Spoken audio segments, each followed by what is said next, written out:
Wow, interesting that Andrew Rosenthal is actually playing this segment. I guess we thought that because he had already played 3, he might end up sitting out for the rest of the evening today. He's not required to play anymore. You're only required to play half of the segments total, and he's already completed 4. But it looks like team-wise, they have decided that Chris Willenken and Amber Lynn are going to sit out. So they should be returning for the final segment of play. But what I was thinking of doing is, and I'm guessing that there will be a bunch of people. Oh, hey, Craig, you're back? Maybe. So, are you 100% sure that Andrew does not need to be playing this set? Yes. I mean, obviously, Willenken and Lynn were not in terrific form, but that's still pretty shocking. Yeah, I was a little surprised. But I had seen in the open trials that sponsors were allowed to play 3 segments on day 1 and then only 1 segment on day 2. Sure, because it's one match, but I don't think this will take him off the hook from playing his allocation in the secondary final if they fail to win this match. Oh, right. Yeah, no, I mean, I don't think that's in question at all. I think they've just decided that Migri and Andrew are going to play the set. Yeah, it's just shocking to think that their expectation is higher with the sponsor in than with Chris and Amber, even if Chris and Amber are a little bit under their expected result. Yeah, part of it could be like internal team politics is something that can happen, right? Like, especially if Migri and Andrew are watching the set together and Migri is just like pulling her hair out at some of the things that are happening at Chris's table. That's possible. It is possible, and that there may be something to that. I mean, generally, it would be professional player etiquette to not say a word to the sponsor about how your teammates are playing. And Migri and Chris, as the Kibitzers may know, are extremely close friends, so I'd be surprised if she would throw them under the bus like that. Yeah. But I mean, she's not great at hiding her. that's kind of what I was alluding to because like I could easily see her losing her shit if something went wrong at one of the tables. Anyway, Yeah, what I was going to say. she's very expressive. Yeah, what I was going to say is I know we have a lot of Michael Rosenberg fans, as a lot of people are.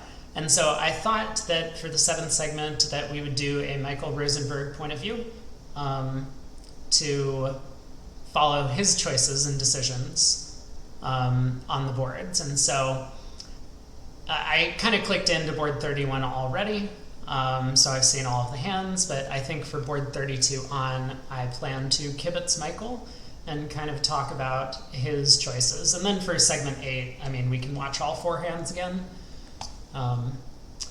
So I didn't know that was a thing you could do. Yeah, so if you click on a player and then you can just click kibitz, that will bring up just their hand. And I think you get to see their partner's hand when they're declaring or when they're done. But okay, so very cool. Let me do this. I also don't know what the follow button does,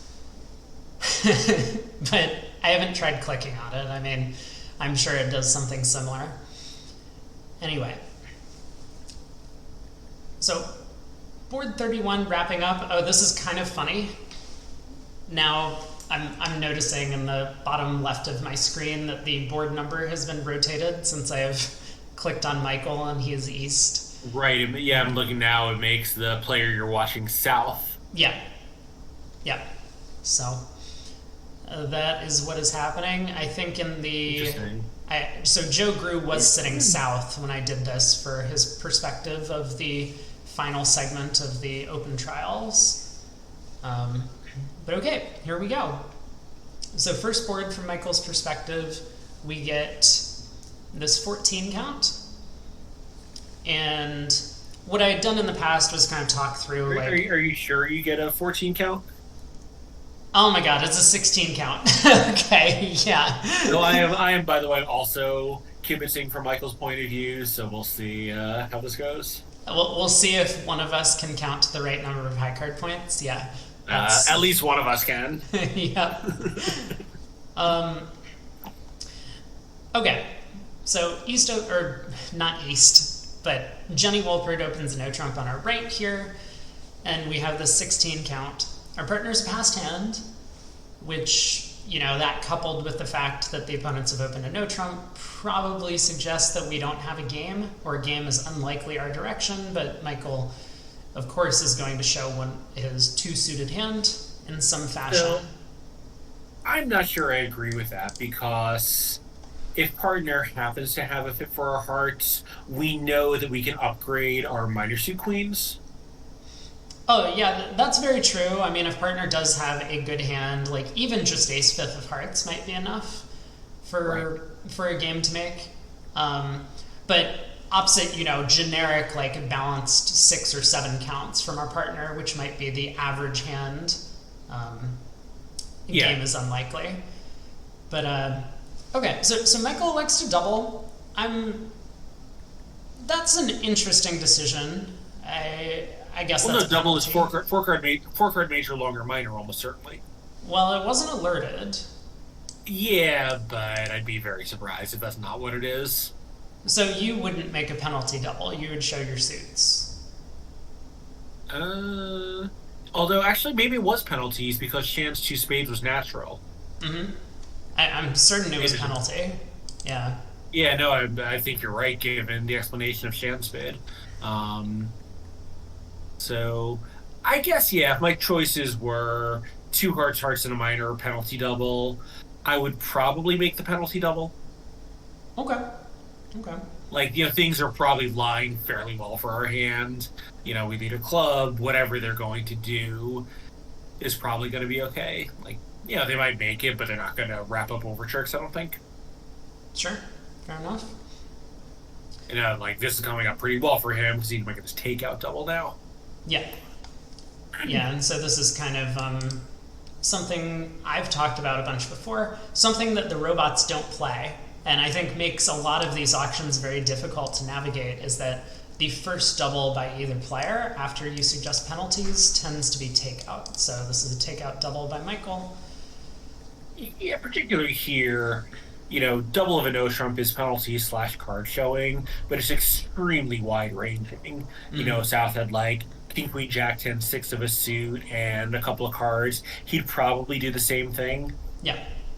So it doesn't, it says you expect to beat one no trump, but it doesn't. It's not this old fashioned. My hand is a better no trump than their no trump hand. Right. Right. Right. So meanwhile, this has come back to him, and he was feeling probably pretty good on the last round and pretty horrible now. Yeah. So, I mean, Jenny hasn't taken a call yet, but Yeah, this feels like Shan probably has like 5 spades and enough high cards to feel confident in defending whatever Michael's going to do here.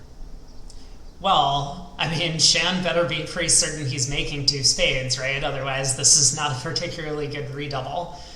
And Debbie thinks that 2 spades redoubled is the place to play, so she passes. Yeah. Um, I mean, I think Michael should probably give up here and just hope that Debbie has enough to beat this, assuming that Debbie's passes penalties, which I think it should be. well, I would be pretty happy if 2 spades redoubled was the final contract with Michael's hand. Any lead partner makes. Remember, partner's on lead. It's not us. Right. So that's got to be good news. That should be good for our side. Okay, Jenny elects to pass it out. I mean, this is Well, Michael's not done yet, right? okay. I mean, we've established that Debbie wants to play 2 spades redoubled, so I'm not sure what about Michael's hand would suggest we want to do something else. I mean, assuming that Debbie's pass really is a penalty pass, this is obviously an obscure auction. Sure. Undiscussed, I would take Debbie's passes to play, but maybe Yeah. Debbie and Michael have a different understanding about this sort of thing. The kind of the point being like you can't just give the opponents a free psych of a redouble here. Mhm. Um, Yeah, and red white, if they go minus 670 or minus 470 rather against two spades, I'm sure Michael thinks he was going for at least 500 here, but he does bid. ooh, okay. Well, It might come out okay. I mean, Shan is passing, so if Jenny doubles, ah, it's probably not going to be great for what? maybe not that surprising. Um, Yeah, but how is she expecting to make this opposite whatever hands we're expecting, right? well, so Debbie clearly has some sort of low high card point spade uh, tricks or low high card point spade stoppers, right? It could be like Jack 10 fifth. 100%. Yeah, I agree with you. Um, and so she has values outside and figures, well, if the opponents aren't running spades against me, then where are they getting five tricks from? Hmm. So that's what I expect from Debbie's hand. So my guess is something like Jack 10 fifth and like a 9 count, maybe. Um, I'd be surprised if she had that much because yeah. of what is Shan redoubling on? Yeah, what would Shan be redoubling with? Okay, so I think we should see Debbie's hand. I know I did this before and Joe was dummy.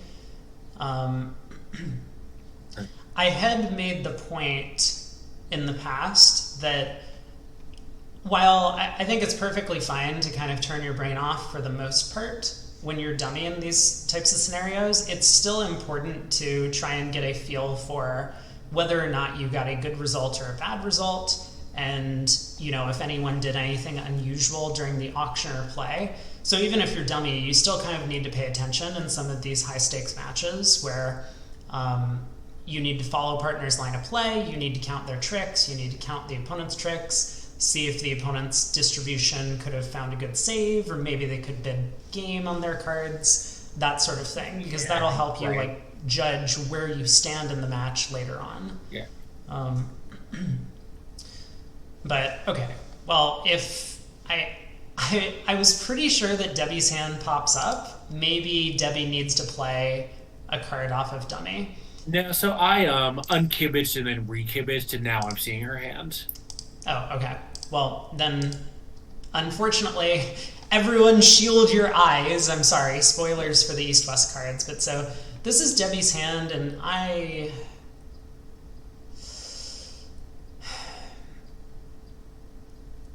I can't don't say like that this I pull of like three. three now. I don't like the pull of three clubs. Like what better hand can she have for having passed two spades for penalties and hearing partner reject that in favor of bidding three clubs? Mm-hmm. Like for all she knows, Michael could have seven clubs. I guess maybe not seven because he made the takeout double, but he could be, you know, 3-6-1-1. He could have a spade void with six clubs very easily. Maybe not very easily, depending on their methods, but I don't know. I don't love this bid. Yeah, I'm okay. Well, there's one thing that feels a little weird to me, which was Jenny's slow pass of the redouble. Hmm.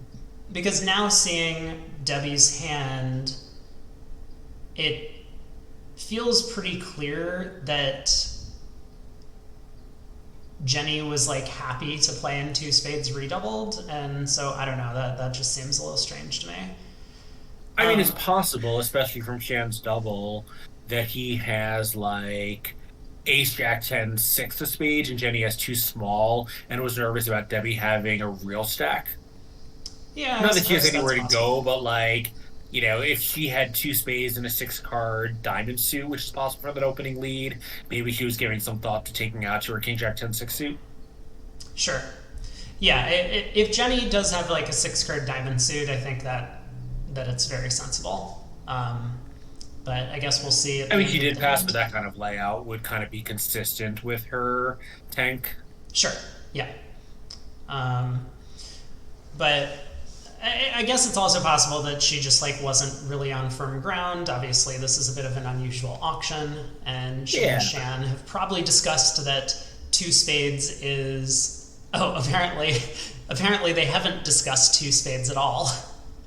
Um, Yeah, I mean, it's very possible that she was just, giving it a good solid look before committing her side in what rates to be a very high scoring imp auction. yeah. Well, this isn't going to go great for Declare. I mean, Declare has taken 6 tricks at this point, but the opponents have set up the diamond suit. They have at least both major aces to cash, along with several diamonds. Yeah, and unfortunately, this is the kind of hand where the North has an entry to the diamonds no matter what, because the one ocean opening, so it's Yep. going to be a little grim. Yeah, so that coupled with 3 hearts being bid and made in the other room with an overtrick is. I don't know if this is going to skyrocket Millens into the lead, but depending on how many W goes down, it's going to be a very, very close match after this board. So Yeah, and I would guess at the other table that it started. Actually, no, I was going to say that it might have started a strong no trump and then a 4 card major long reminder double, but um, no, I actually can't see what's going on here. well, up through the point where Michael bid 3 clubs, I mean, I think I agree with all of his choices up to that point. And then I'm a little surprised because he has a hand that I think is fairly minimal for his original penalty double, but well within the range of what a minimum bid would be. And then he has just a generic takeout double of 2 spades. So he has what he promised, and partner suggested let's defend 2 spades redoubled. Yeah, I think my guess would be that he decided that when he was going down, it wouldn't be that costly. And that he just didn't want to bet the entire board and possibly the match on 2 spades redoubled. Yeah, that's fair, but this is a pretty substantial swing given what happened. Right. You're right that like if 3 clubs had passed out, it wouldn't be a big deal. But yeah, Jively 3-0 has been doubled in this room, so down 3 is going to be 800. 800. And Yeah, if it's down 3, so in the other room, Michael's hand was able to make a Woolsey double showing 4 card major, longer minor, and eventually East West just landed in their normal 8 card heart fit for 170. yeah. I'll also note that East West, who I understand Michael is technically in the south seat here, so maybe this graphic He is did manage to take a confusing. 7th trick here, so that's something. Yeah, okay, so it's 500, 12 imps to Millens, but now the match is much closer. Jenny did have a hand that I guess was like.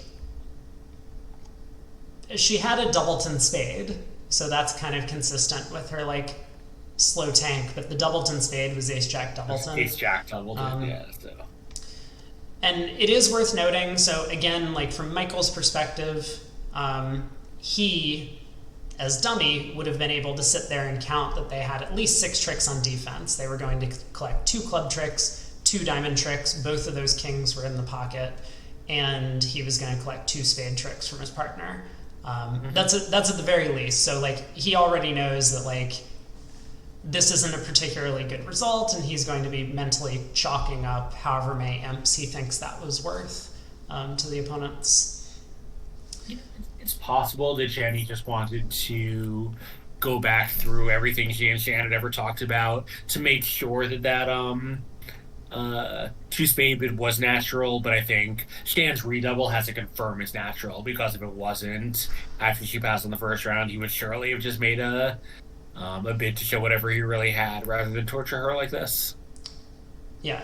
Was 2 spades redouble going to make? No, it was at least down 1. I mean, I think it was down 2 if they had good, strong defense, but it was definitely going down at least 1.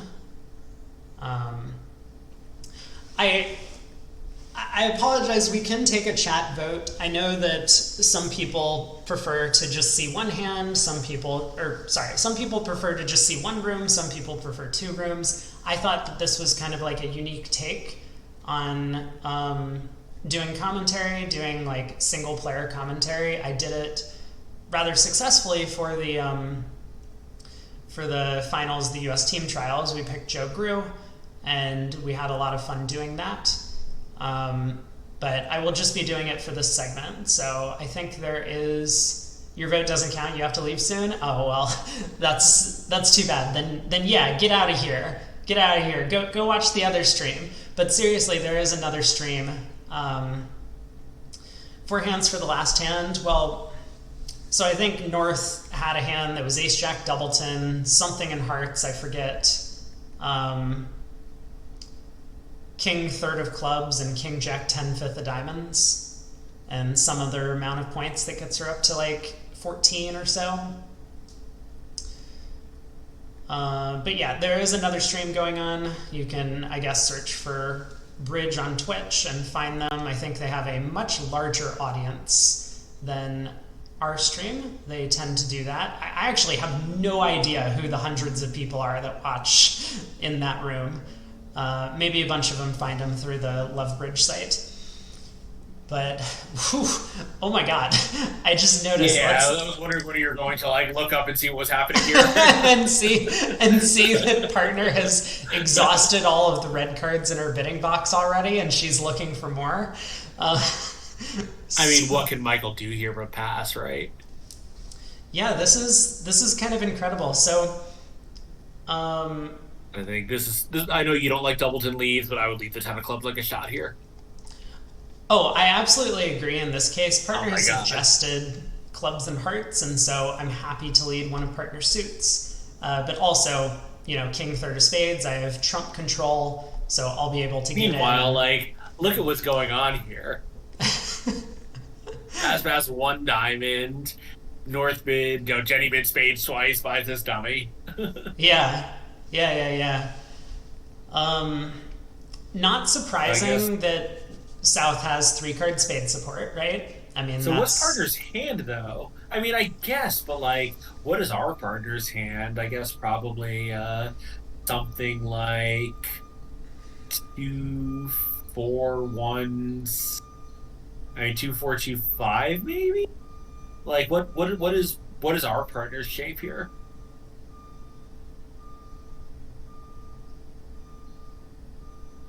Like, do you think it's possible the opponents are in a 4-3 spade fit?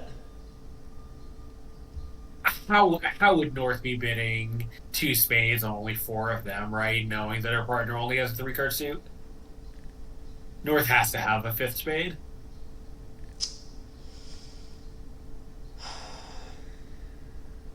Right, she would just pass the second double and see what happens.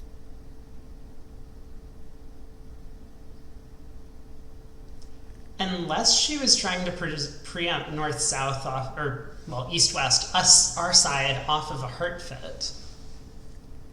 I guess that's possible, but I don't think that's super likely. I think it's likely that she has just what she's showing she has, You know what I need to do? I need to move my camera, because I am...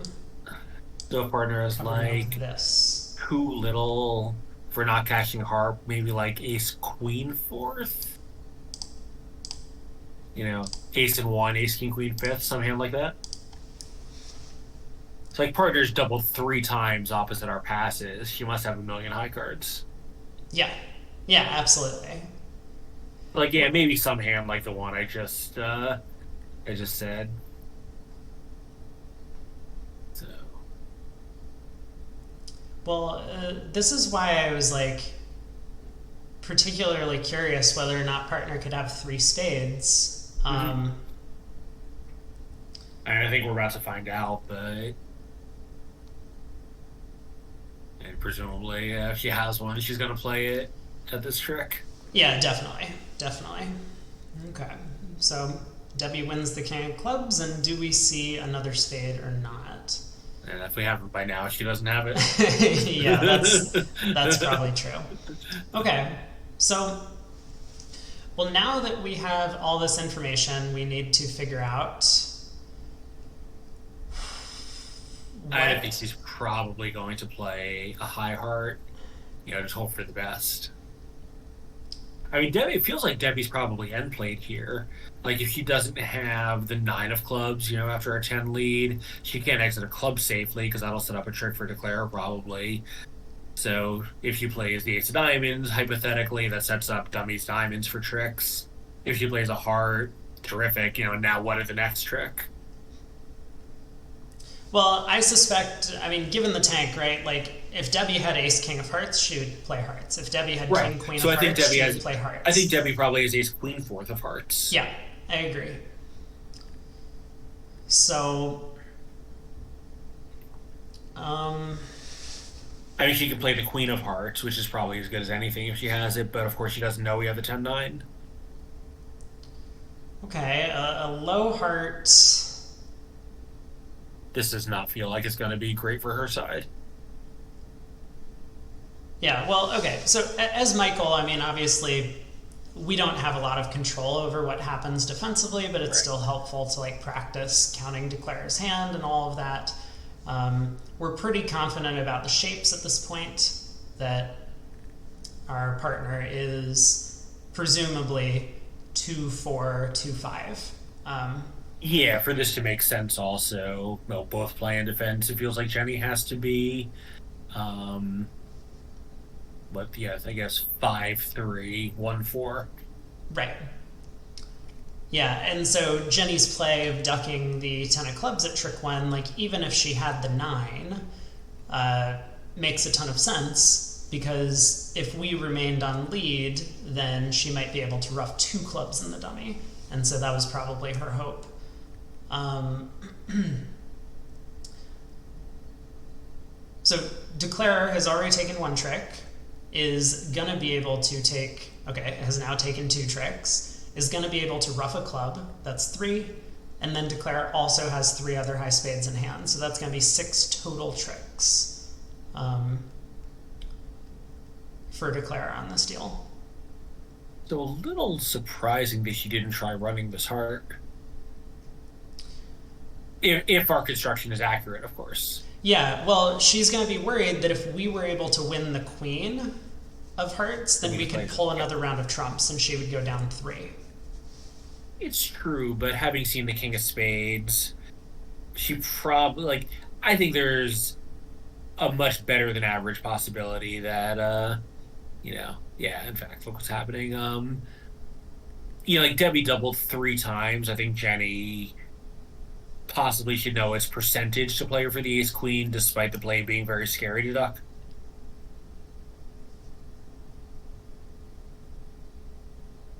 Yeah, actually, it's I think quite strong. Oh, that's not good news. Yeah, this is That means partner has a 6 card club suit. yeah, yeah, a little Um, surprising here. so So it far, it seems as was if two, four, all one, partner six, and then needed was a spade stopper, and 3 no trump was going to be the spot.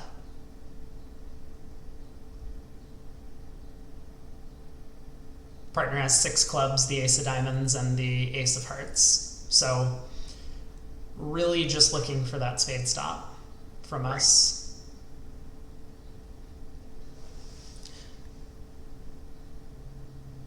So it's only down 1 because our partner was 2-4-1-6 instead of Back together 2-4-2-5.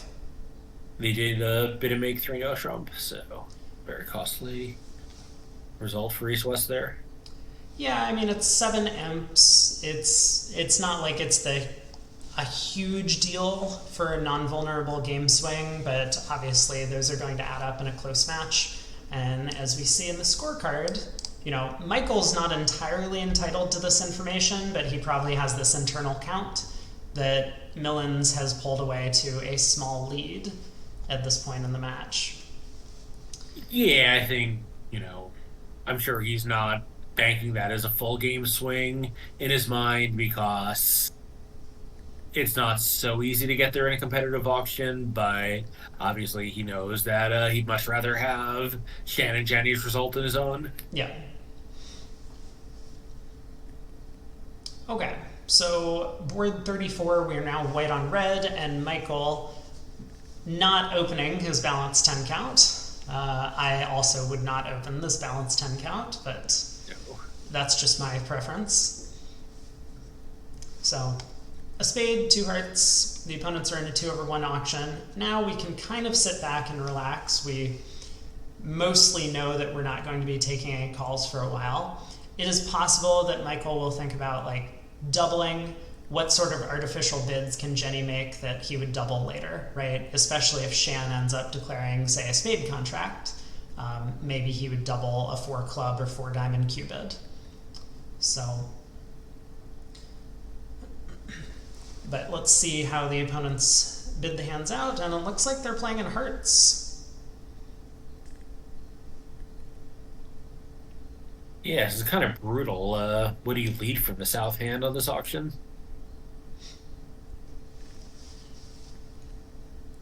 I mean, I would just lead a club. It's my tendency, especially when the opponents have a known side suit that they can set up, to lead aggressively. And so, I think like, yeah, if I didn't have the 10 of hearts, I might consider a heart lead, but here I think I'm with you. yeah, like, I see a very simple plan to collecting 4 tricks, right? Like, either partner gets a club ruff or something, right? Like, they have the queen of clubs, and I can end up taking the king of clubs, ace of diamonds, king of hearts, and give them a club ruff if declarer tries a heart hook. Or maybe we just have 4 top cashers, like ace, king of clubs, ace of diamonds, king of hearts. I think any other lead is asking for a little bit more than that. Yeah, I agree with you. But I think if you had like king five deuce of hearts, that might just lead a trump. Okay. Like here with king 10 5, if partner is jack and one, you know, it just costs you a trick. Yeah, I don't think the 10 of hearts changes anything for me. I'm 100% that I would still just be leading a club from Michael's hand, but From my hypothetical hand, the hand with no 10 of hearts. yeah, yeah, Yeah. yeah. If- Um, I guess when I lead a club here, it'd be very like obviously if this worked out just fine. I would have been worried about partner being the one with the jack of clubs and giving up a trick there. Like I feel like for me, this is a hand where I want to be passive most of the time. well, South has so our left hand opponent has this like known 5 card spade suit, and we're looking at 3 So we have small. three little spades. Yeah. Yeah. I think that's like a big deciding factor. Like if I had a singleton spade and king fourth of hearts, then maybe I would be tempted to like make a passive lead like a spade or something. Um, but with 3 small spades, I'm just like, we got to get our tricks now before declare knocks out my heart king and runs the spade suit against us. If you can. I mean, obviously spades rate to be 5-2 for north and south, so Yeah. they can't necessarily run 5 spade tricks. Yep. And Okay. meanwhile, Yeah, a couple of interesting things have happened already. So, one point on the defense is that Michael needed to be well prepared for what was going to happen when Declare took a heart finesse. And obviously, I mean, Craig, you pointed out, our partner could have Jack Doubleton. It would be a little silly to duck the King of Hearts and have Declare then cash the ace and our partner drops the Jack, right? But there could have been, a rational reason for Michael to just like duck the King of Hearts, thinking there's only one more entry to dummy, the Ace of Spades. If Declare squanders that to take a heart finesse, then maybe that disrupts all of the communications on the hand for Declare. So another point is that Michael should have gotten spade count from Debbie on the first round of the suit. It kind of goes both ways. See, Jenny now, no fear in cashing this queen of spades to throw a diamond because she also got spade count from the opponents. yeah, obviously I think Michael's plan here was to let them take this pitch, but guarantee that the 2 long spades are going to be stranded. Right. Yep. So yeah, that's kind of the point, that Michael was fairly comfortable just returning a spade here, knowing that it was going to cut Declare's communications in the suit. And dummy looks pretty stranded, although maybe a club ruff is looming. Oh, well, that's an exciting play. Yeah, so this is going to promote a trump check for our hand. Yeah, although it's now starting to sound as if Declare had two small diamonds to start.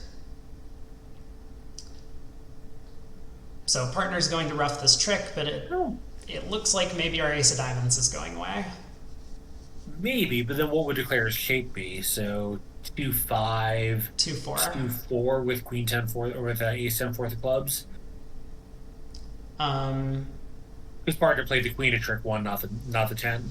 Right. Yep.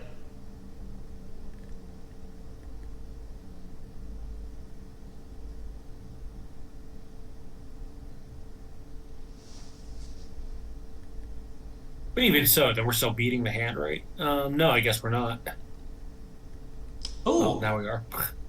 Wow, partner's cashing a diamond. This is...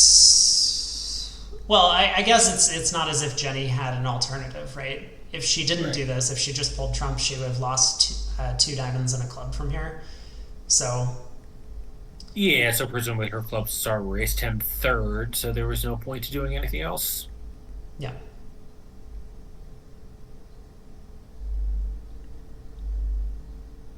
So I think Michael is just considering overtaking to cash this club, since nothing is really going to matter. Right. You know, partner's Queen of Diamonds here, obviously, besides the fact that Jenny ducked it, pretty much guarantees the king anyway, because this is a spot where you might lead a dry king. Yeah. Yeah. So, I mean, Michael is double dummy here. He knows that Declare's original shape was a 2-5-3-3. And he also knows all of Jenny's high cards, including the 10 of clubs on her. As you pointed out, trick 1 went to partner's queen and not partner's 10. So he's just trying to come up with some plan to score an extra trick if Declare is, like, not careful. But I don't see anything. And yeah, he also doesn't see anything. He's just hoping that this diamond is cashing, which it is not. And Jenny claims having the 10 of clubs and the rest of the trumps. Right, this is a spot where Michael knows nothing matters, so he might as well safety play against, against a really stupid disaster. Yep. Okay. So on to board 35, that was a small pickup for Rosenthal. Although, back in the lead. Again, Michael might not be certain that that was a pickup. He might think that the opponent's reaching 4 hearts was pretty normal on that board. So this is a good hand. I mean, we have a 16 count. The opponents have started bidding, but Michael, no fear, despite being vulnerable. Comes in with but despite being vulnerable and not having a stopper in one of their suits. Yeah, and partner not being able to act over a club. I mean, it's just sometimes you have to bid. And I think he's fairly justified, right? Like 3 no trump could easily be making. So right, and it is his rule. For those who don't know, Michael Rosenberg's rule is you can't pass throughout with the best hand at the table. What about when the opponents are in a 2/1 auction by the time it gets to you? Yeah, life is tough. Okay. I think, when that's the case, you just wait for them to finish bidding and double them. Okay, fair enough. The good old, I have 5-5 in the majors and was planning to Michael's until they bid both my suits.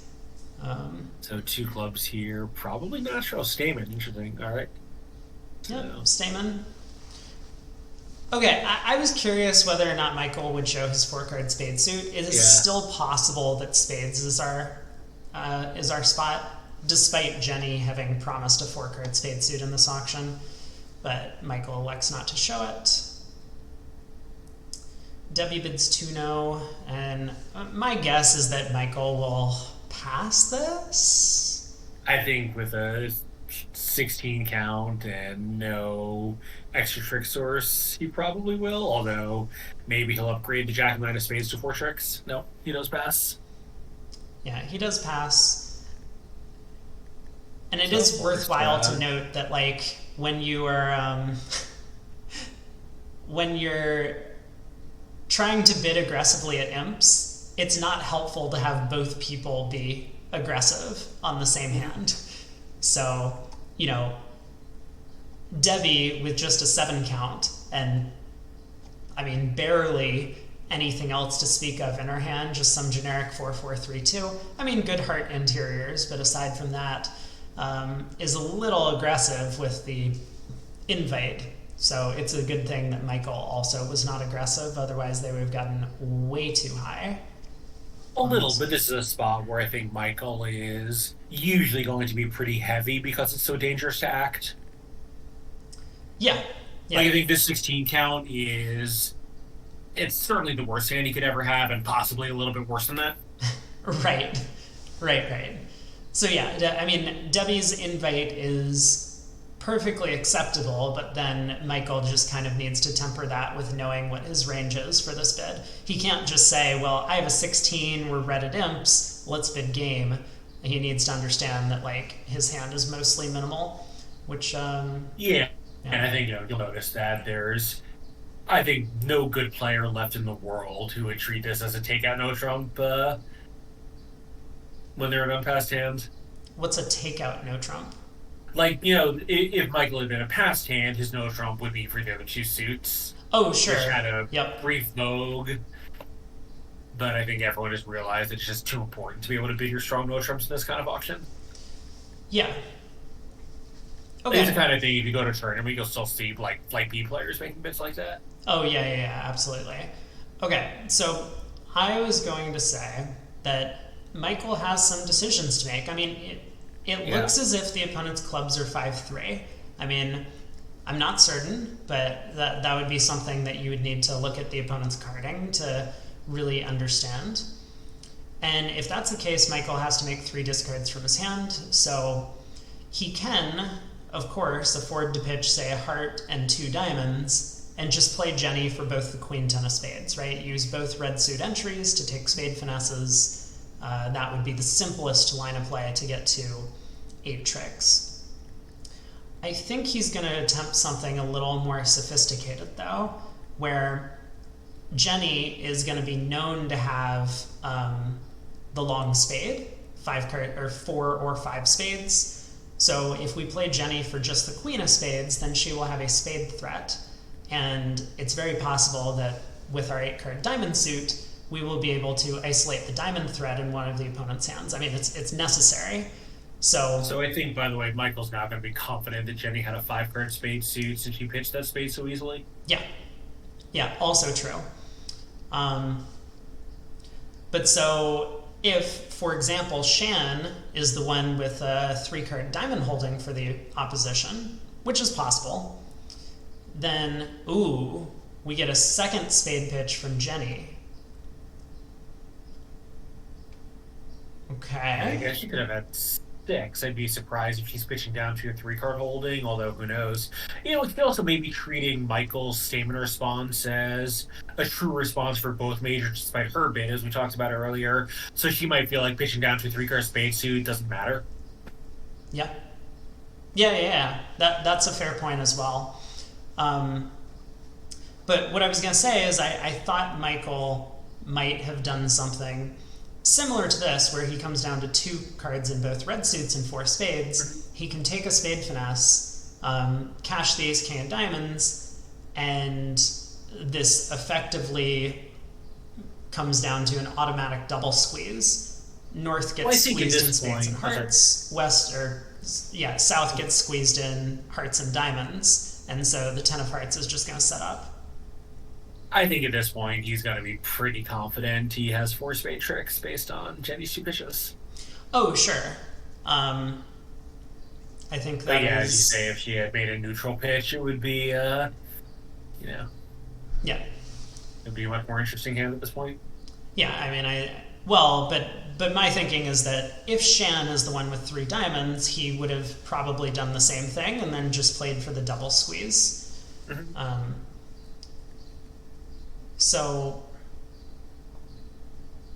we'll see what he elects to do on this trick. I mean, it's not entirely clear that Jenny has the spade queen.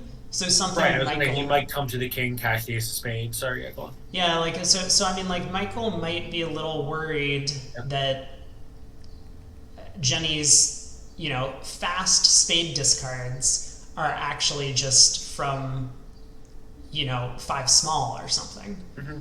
But I suspect he's going to take the hook. He does. Spades were 5-2, and so he can claim the rest from here. Yeah. So it's a nice result. Yeah.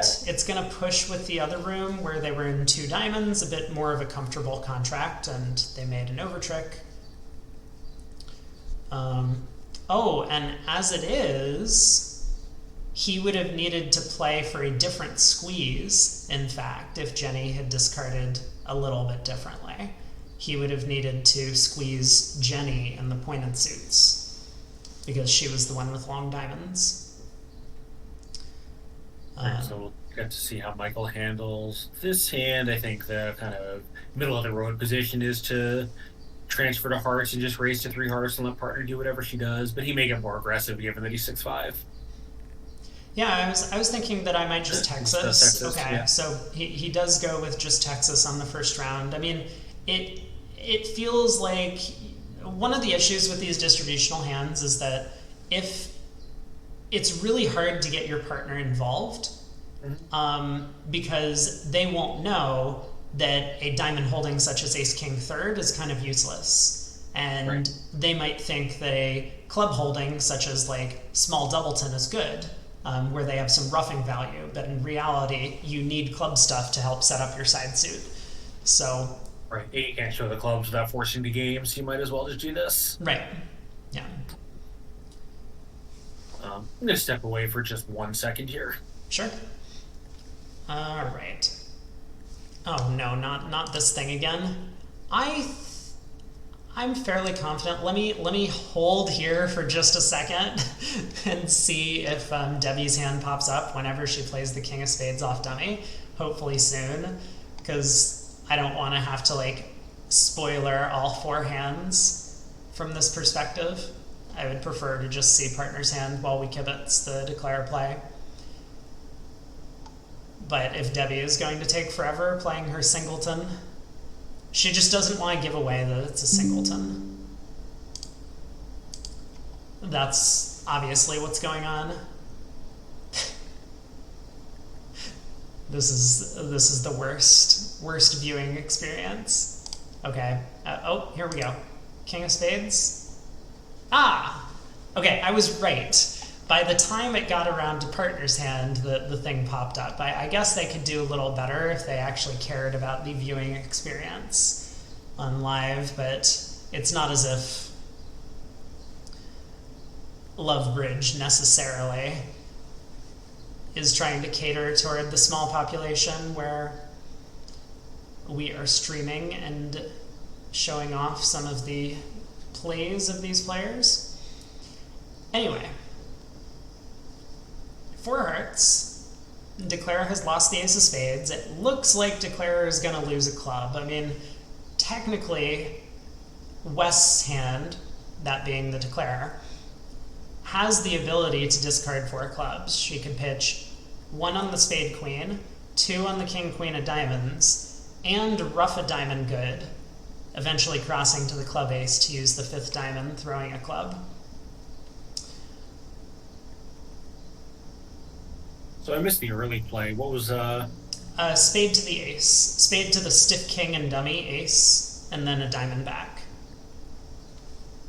Yeah, so I think the one thing in your plan is he also has to play trumps, and if South wins and just puts a club on the table, that'll knock out the aces clubs as an entry. Yeah, so I guess I would say, like, technically from a double dummy perspective, Declarer probably can always make this contract if they guess the heart position and who has the club king. I mean, like, it's possible that Shan sitting south has the ace queen of hearts and north has the king of clubs, and, like, Right. Yeah. Shan gets in and puts a club through, but, like,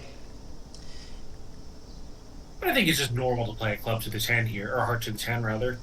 oh, I agree. Absolutely. I think this Yeah. is, like, probably the percentage play. Yeah. So Yeah, Debbie you does pick up play it. heart to the The 10, only, the only extra big is ace queen third on side, so you might as well cater to it. right? Yep, exactly. So Debbie does play heart to the 10. Shan wins Rewarded the for her ace. correct tactical play. So I think, yeah. So let's see. So she's lost two tricks. She's going to lose. Yeah, so she's just going to make it now, right? Well, the hand's not exactly over. I mean, if a club comes back, I guess the best play for Declare on a club back is probably to duck it, right? I would be concerned about winning the ace and then Yeah. starting to play pointed suits because, like, Right, that's basically playing for hearts to be 3-1. yeah, yeah, exactly.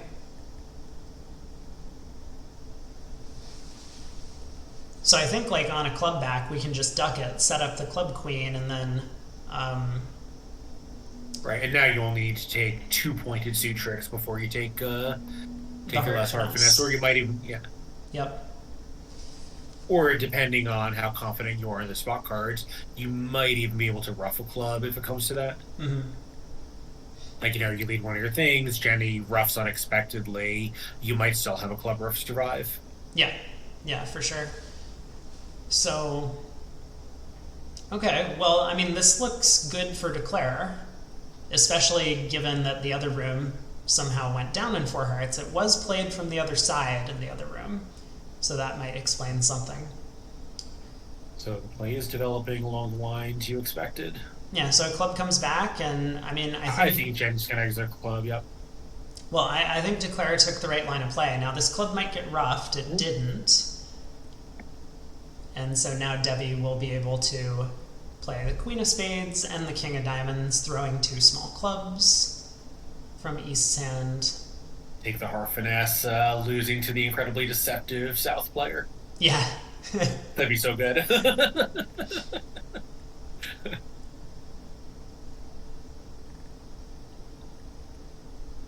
Okay, so four hearts bid and made. I mean, well played, partner. Yeah, I'm curious how they went down to the other room. I'm gonna take a quick look here because is that board 36? Yeah. So let's see here. That's actually shocking given that King third of clubs is on side as well. So it was played from the other side Mm. on an interesting auction. So when a no trump, East mid four clubs showing hearts to and West mid four diamonds, intended as a good hand for hearts. Hmm. So now when Ace of Spades leads, so it was a good lead, I think. Club at trick two, Hmm. and then Declare misguessed the hearts, which seems a little eccentric. I see. I mean, playing for split aces, but yes. Yeah, so she led, well, actually, and also a very insulting play against North. She led the Jack of Hearts, and with North ducked, she went up with the King. Uh huh. So, playing North the sponsor to reflexively cover with the Queen. Got it. Yeah. Okay, well, that's a big pickup to Rosenthal. I mean, I'm sure Michael's happy with his result. His partner found a good, played the hand very Yeah. technically well and ended up making her game, but he probably doesn't expect that that's going to be a huge win. Okay, but let's get No, I think. focused. Board 37. So two passes. South opens a no trump in third seat, and this could be a 14 count. I mean, it's announced as good 14 to 17, but some people Yeah. will just upgrade hands because they're third seat despite the vulnerability. Uh, two clubs stamen, South bids two spades, and partner led a trump, which means we know the entire layout of the spade suit. So, sort of also, it's a very revealing lead from West because a stiff trump is normally a pretty unattractive lead. So I think this gives everyone on the table a lot of information about West outside holdings. Uh, yeah, it's true that South probably knows the opening lead was singleton. I guess it could have been Well, Mike, doubleton. I mean, that's true, but I think Michael knows a lot about Debbie's hand. Yeah, like Shan may not, but Michael certainly knows what his partner's hand looks like from that lead. Are you sure? I mean, it was a garbage Stamen auction. No, it was a normal statement auction. I mean, I guess like yeah, I guess North implied a garbage statement hand by passing, but Yeah. yeah, but still, like it's a little. It's pretty unusual for a player to lead a stiff trump into a strong no trump on a fit auction. Like Mike could have just had Jack fourth the spades, and then it would blow a trick some of the time. Sure. Yeah. I mean, spades could be 5 4 3 1 around. That's possible. Oh, I see. Where Jenny was like 3 4 5 1 or something and doing this. That's possible. Yep. Okay, well, I mean, Michael obviously, like, Declare had guessed the heart suit, heart to the king, Mhm. heart back, he won the queen. So we know the heart layout. Our partner Yeah. started with ace fourth. Declare is planning on just roughing as many hearts as they can in their hand. Yeah, so he knows Declare is 4 2 something something, and he can probably place his partner with 4 by 1 for that opening lead. Yeah, I'm still a little surprised by this Trump return. I just because it seems like Declare should know the Trump layout. If Debbie had held king third of spades and led a low spade, which I think is very possible, I think it's absolutely possible. Yeah. but then Michael would have played the jack at trick one, I think. So And I'm if he didn't play it at trick one, he certainly would have played it at trick three when it was his only one left on that layout. true. Um, so in this case, I think Shan probably could have realized that it was safe to run the spade around to the 10. Maybe he's worked out that he doesn't need that spade finesse. Right. He's going to be roughing a club, roughing a heart, and we'll see where he goes from there. Yeah, I think he'll probably try the Jack of Hearts because why not? Mm-hmm.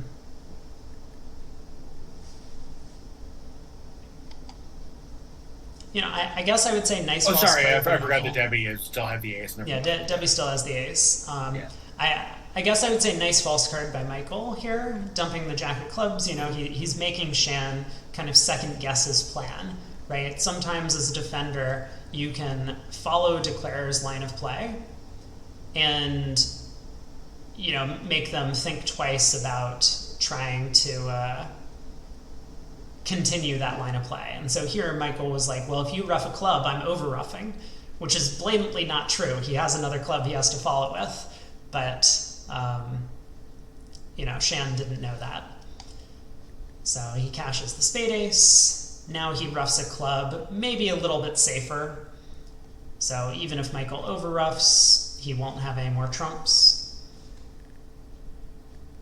So this will lock in Declare's eighth trick. Yeah. Yeah, playing the heart through to his hand will collect an eighth trick. And let's see, I have not been doing a good job of counting Declare's high cards. So Declare has turned up with the ace king of clubs, the nothing in hearts, the ace queen of spades is 13. Technically, So King of Diamonds at most, assuming that I guess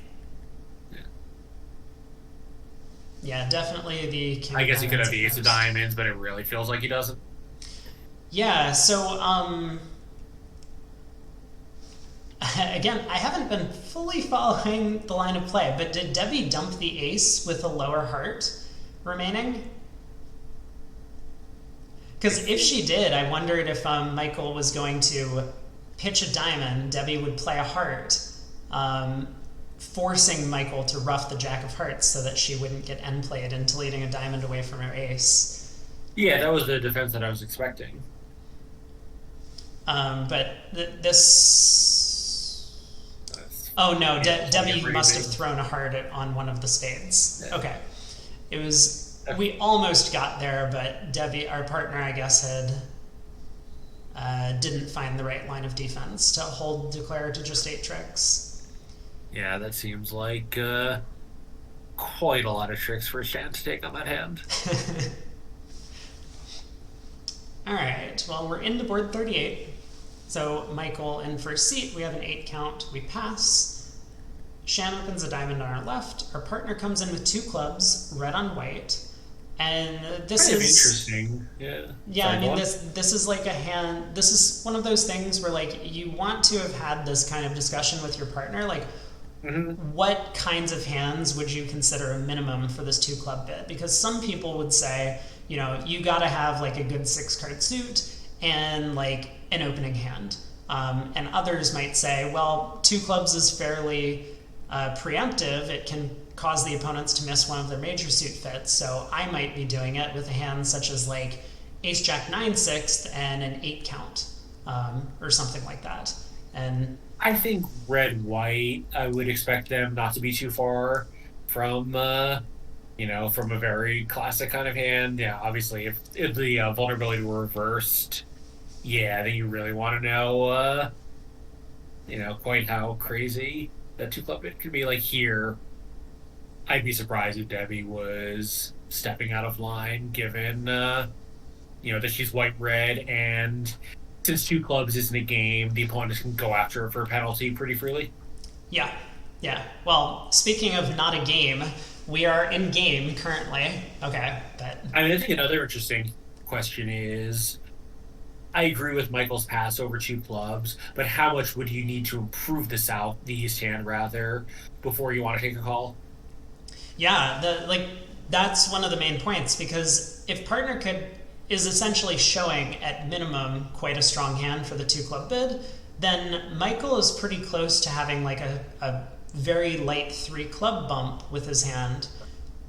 On the off chance that if his partner cues 3 diamonds, he can bid 3 no, and maybe they just have 9 tricks. And here it Right, your is. partner is ace king, yeah, ace king six of clubs, and you know a couple of things, and all of a sudden you're awfully close. Right.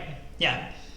And so this is, I think Debbie's redouble kind of confirmed a lot about what we've been saying, that Debbie is expected to have a fairly good hand in general for 2 clubs, but now she's showed an even better hand by redoubling.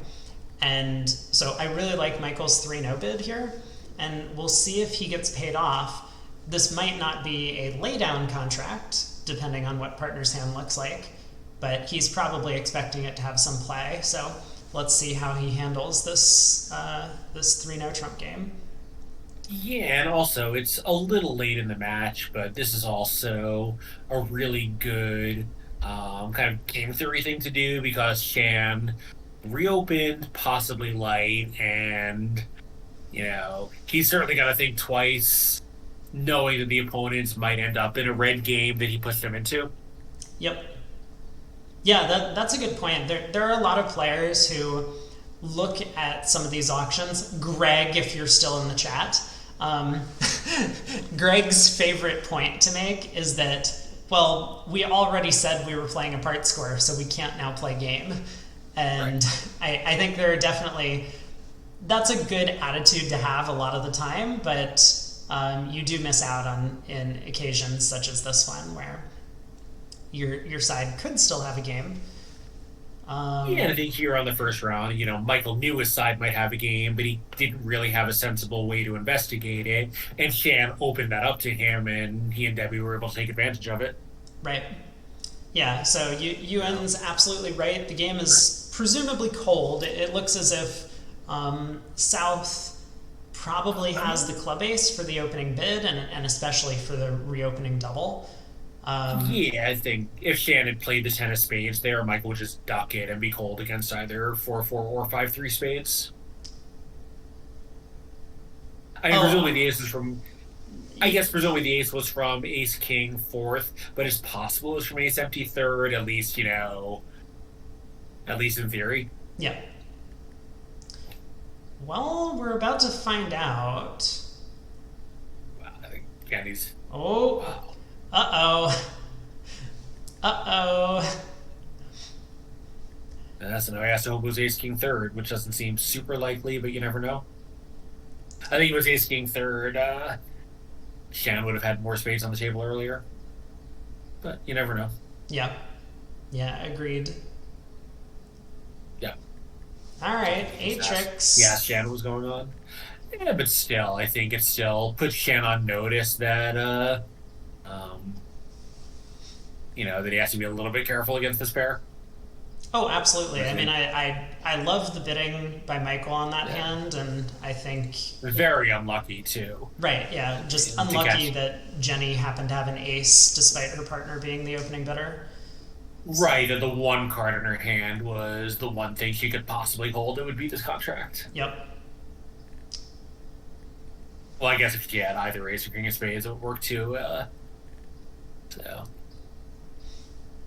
All right. Well, 3 passes to us. Moving on. We open a no trump, and well, let's see what our partner does. The other room looks like has reached 3 no trump, and they made it. Yeah, this plus minus thing is got my nerves. It's East 3 no trump minus 600. Like I've realized he didn't go down 6, but I see. Yeah, having everything be from north south's point of view is a little weird. Yeah. All right. So 2 no trump modified puppet. I know Aaron was a big advocate for this 2-no modified puppet the other day. He kind of talked through some of the positives about why it's so much better than using 3 clubs as puppet. For example, I think one of the big ones he mentioned is that the opponents aren't able to double 3 clubs for the lead. So Michael shows no 5-card major, and Debbie just bids 3-no, and now the opponents are kind of left guessing because Michael could still have 4-4 in the majors, or he could have a hand like this. Well, I see why 3-no made at the other table. Yeah. Because Declare just has 9 top tricks. Yeah, and I think no chance of taking many more. Like at match points, maybe you would lead a spade to the 10. To bet the board on that play, but at imps, of course, you're not going to do that because the club might come back. Yep.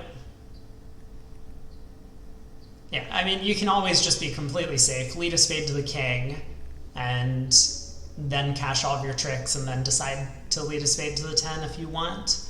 But... Well, that doesn't work out a very small percentage of the time. Yeah.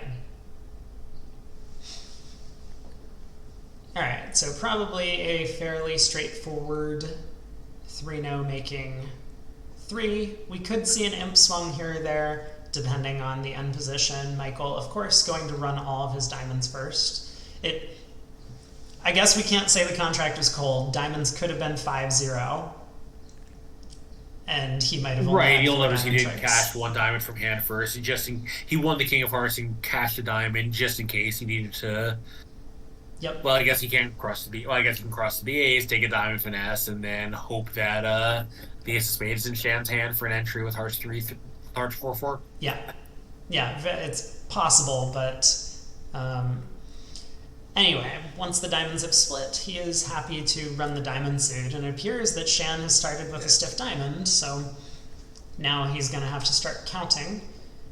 The singleton diamond makes it very likely that Shan has led from a 5-card heart suit for 5 or longer card heart suit. Yeah, so he led the 4, and there are 2 lower spots missing. Mm-hmm. Well, there's one of them. Well, there's one of them.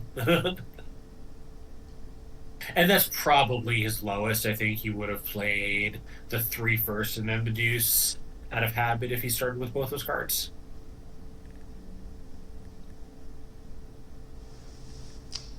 Yeah, I guess depending on what sort of count signals they're giving. So I think the ace of spades is now face up on the table. Then you just had a diamond. Surely a suit preference there. Yeah, that's a good point. A lot of these defensive signals, I find it easier to kind of talk about this stuff when we're only seeing one of the players' perspective, because if we see all 4 cards, sure, we can say, yeah, Jenny played this because she has the spade ace. But it's useful to kind of get in the habit of analyzing this stuff from a single dummy perspective so that you can think about it when you're actually playing. So, yeah, Craig is absolutely right. Jenny has been playing her diamonds as suit preference signals, suggesting the spade ace, or that she wants a spade switch. I believe would be maybe the slightly more accurate terminology for it. Yeah, I'm not sure I agree with that actually. I think it's more informative, just saying, here's what I have, use this information in whatever way you think is useful. I think you're right, I'm demanding a space, which is a little late for that. I think it's more, maybe it's telling Shan if he needs to make some pitches on these long diamonds, when it's safe to unguard and what it isn't, that she wants him to hold clubs and that she'll take care of the spades. Yeah. Um, yeah, I think maybe I didn't phrase everything in exactly the best manner. But yes, I think it's suggesting that spades is where she has stuff.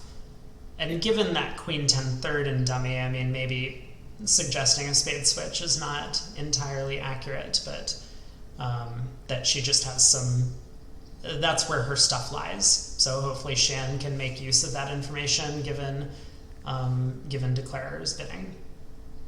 Yeah, and I think after playing the 10 of diamonds, she played her remaining 2 diamonds top down. So I think reconfirming that she can't help Shan guard the clubs. Yep.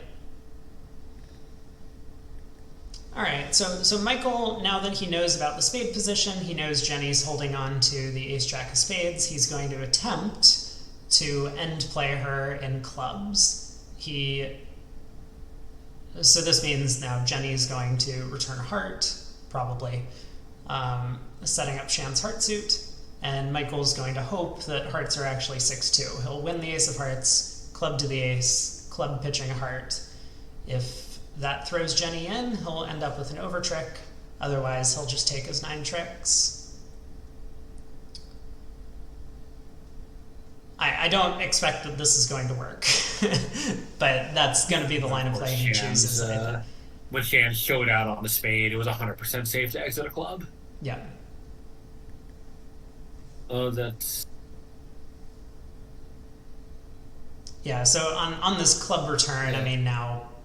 Right. Michael didn't have the communications to go for the line I suggested, so he went with trying to end play Jenny in hearts. That was unsuccessful. Yeah, the other thing wouldn't have worked anyway, as the lie was Shan having king queen of clubs. Yeah. And Jenny did well. I mean, she was getting end played if she didn't unblock that queen of hearts, which she did very nicely, so Shan was able to win the 10 and then take her off the end play. Yeah, I think she did have a complete count on the hard suit, but it was obviously still a nice at the table play to to use all the information that she had. Yep. All right, board 40. So we still got 6 boards left in this segment, and then there will be a short break and 15 more boards to play to conclude the match to see who will take USA1 for the upcoming cycle for the mixed teams. So on board 40, we have a 2/1 auction, 1 spade by North, 2 clubs just natural, 2 diamonds by North. Again, I think I mentioned this last time I did one of these player perspective streams. Like, we want to start forming a picture of what Declarer's hand and the dummy kind of look like for these types of auctions. So our right-hand opponent has suggested 5 or more spades, 4 or more diamonds. Ooh. And this auction is becoming exciting because we have 4 trumps to the jack here, and the opponents seem to be fishing for a potential diamond slam. Yeah, so it's interesting. I was actually wondering, there were no alerts, but I was wondering if it was possible that Jenny was 5-3 in spades and diamonds if they have the agreement that 2 spades shows 6, or for whatever reason she couldn't bid 2 no trump. Yeah, that's also possible. I mean, I don't see an alert on 2 diamonds, which is why I expect that this really is natural. But you could be right that maybe Jenny has a hand like that. This would be a good thing to ask about because sometimes players will forget to alert. And there's kind of like a tricky, it's a bit of you need to tiptoe around some of these situations if you're like an expert playing against other experts, because it easily could be the case that Jenny, like without meaning to be, concealing information from the opponents about the auction, she just forgot to alert. And so to protect yourself, you can just like ask about 2 diamonds, knowing that this is a very common like thing where 2 diamonds would be artificial. Yeah, it's also possible the 2 diamonds, quote unquote, guarantees 4, but everyone knows that if your agreement is 2 spades shows 6 and 2 diamonds shows 4 and 2 no trump shows stoppers, that something has to give somewhere, and usually that something that gives is 2 diamonds. Yep. Yep. Also true. So So it looks like 4 diamonds was key card. Oh, sorry, 4 no trump was a sign off. Interesting. All right, so that's I guess sorry, not interesting, just normal. Yeah. right, yeah, 4 diamonds was just slamish and diamonds, and Jenny says no thank you. Understandably, with all of these queens, I mean specifically the stiff queen of clubs, which is partner's maybe suit, but So kind of a weak diamond suit. kind of an interesting sequence from South too, to bid 2 no trump and then go slamming in diamonds instead of raising 2 diamonds. So I mean, presumably he has a 3 card diamond suit and a very strong hand.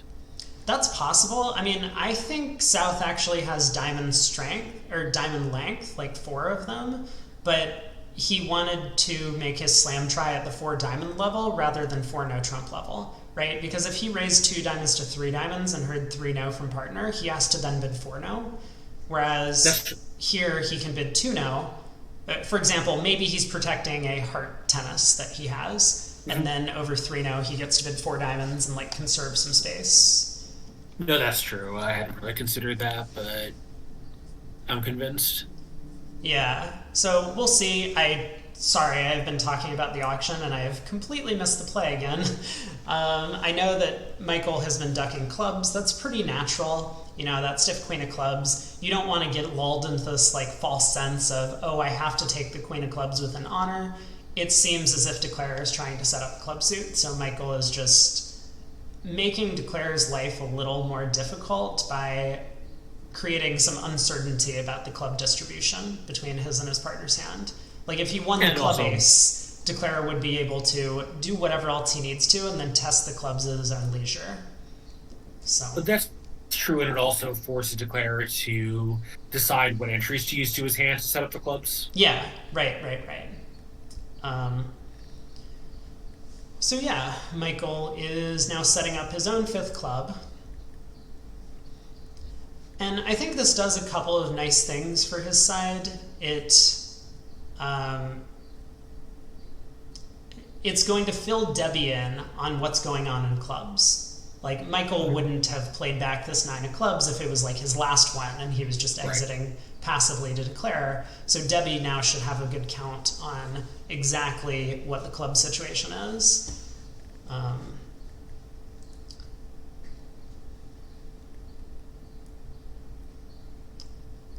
Yeah, so Shan had 3 card space support and never showed it. yeah. Oh, No, sorry, no, no, 2 card no, space no. No, support. he And had there's King something. Doubleton. He had King Doubleton. Yeah, and there's something. Okay. Yeah, so I suspect that Shan and Jenny are going to be pretty upset about the result because they do have a Diamond Slam on their cards. Or at least a Diamond Slam looks really nice, despite the 4-1 break. They only have the Ace of Clubs as a loser. But they'll be happy that they pushed the board because North-South in the other room didn't really find their footing and ended up in a 5-2 fit in spades. So, Yeah, despite terrible breaks in both pointed suits, 6 diamonds or 6 no trump make as long as, or 6 no trump I guess is best because you can even ignore the bad diamond break. right. Yeah. But I expect that 6 diamonds is probably going to be the favored contract if you if you just like had a generic auction and had to guess what to do. Playing in the trump suit would allow South to rough their clubs if necessary. Mm-hmm. But yes, you're absolutely correct that 6 no trump also happens to make.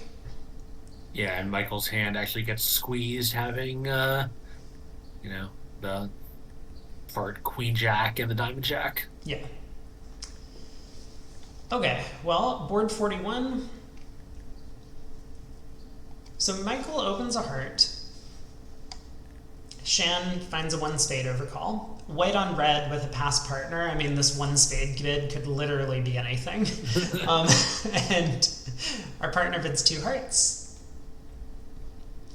And Michael elects to bid 2 spades. I mean, it sounds like he's just attempting to set a game force, and maybe he's thinking that 3 no trump could potentially be a better contract than 4 hearts. But it seems pretty clear that was his intention. So he bids 2 spades, and over 2 no, he just raises to 3 no. Well,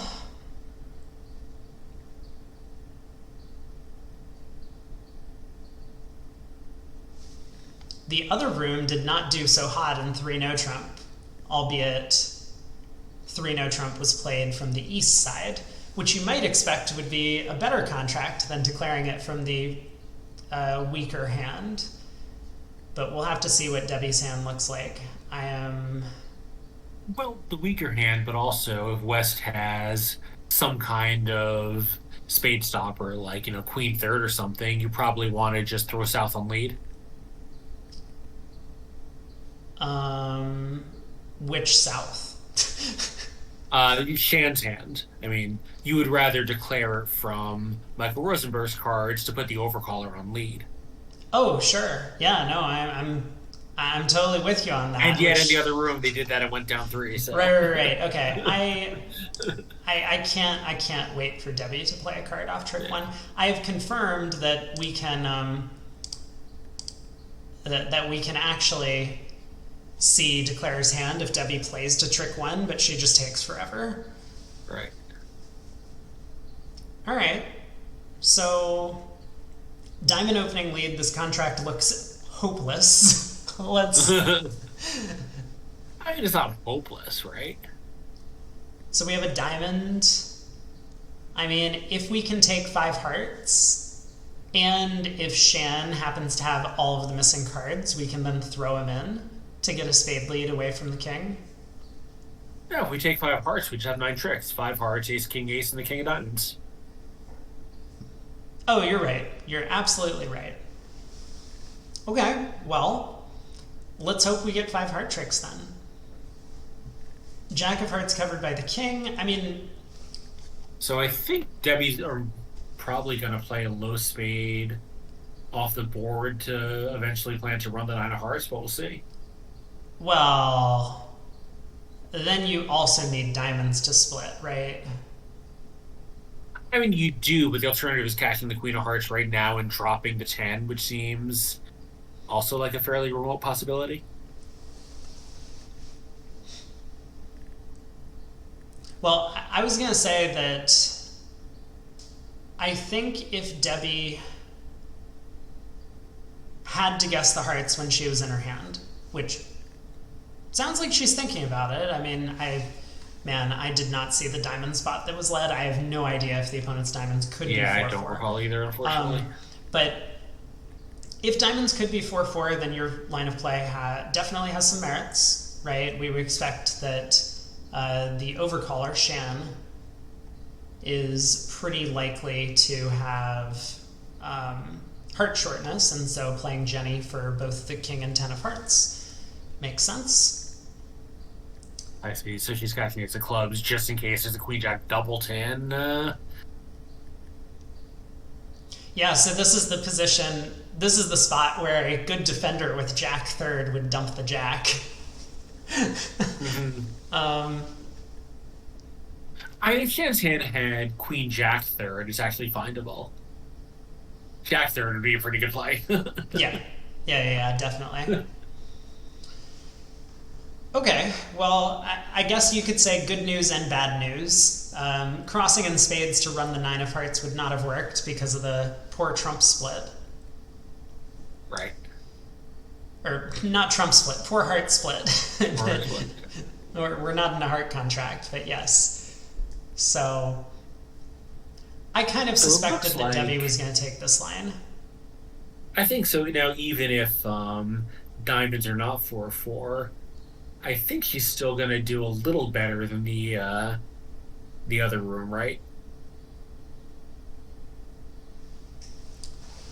Well, having cashed the club ace, Maybe she not. doesn't really have a way back to East's hand without setting up tricks for the opponents. Yeah, maybe I'm wrong. The ones are going to take 3 or 4 diamonds this hard. They can exit with a black suit. Yeah, it's looking a little grim.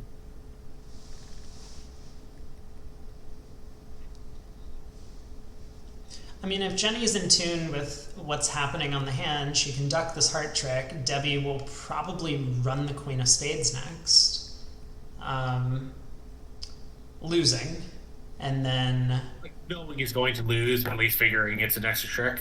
yeah, okay. So Jenny doesn't want to fool around. She just wins the heart, which Yeah. does mean that Declare will do a little better than in the other room.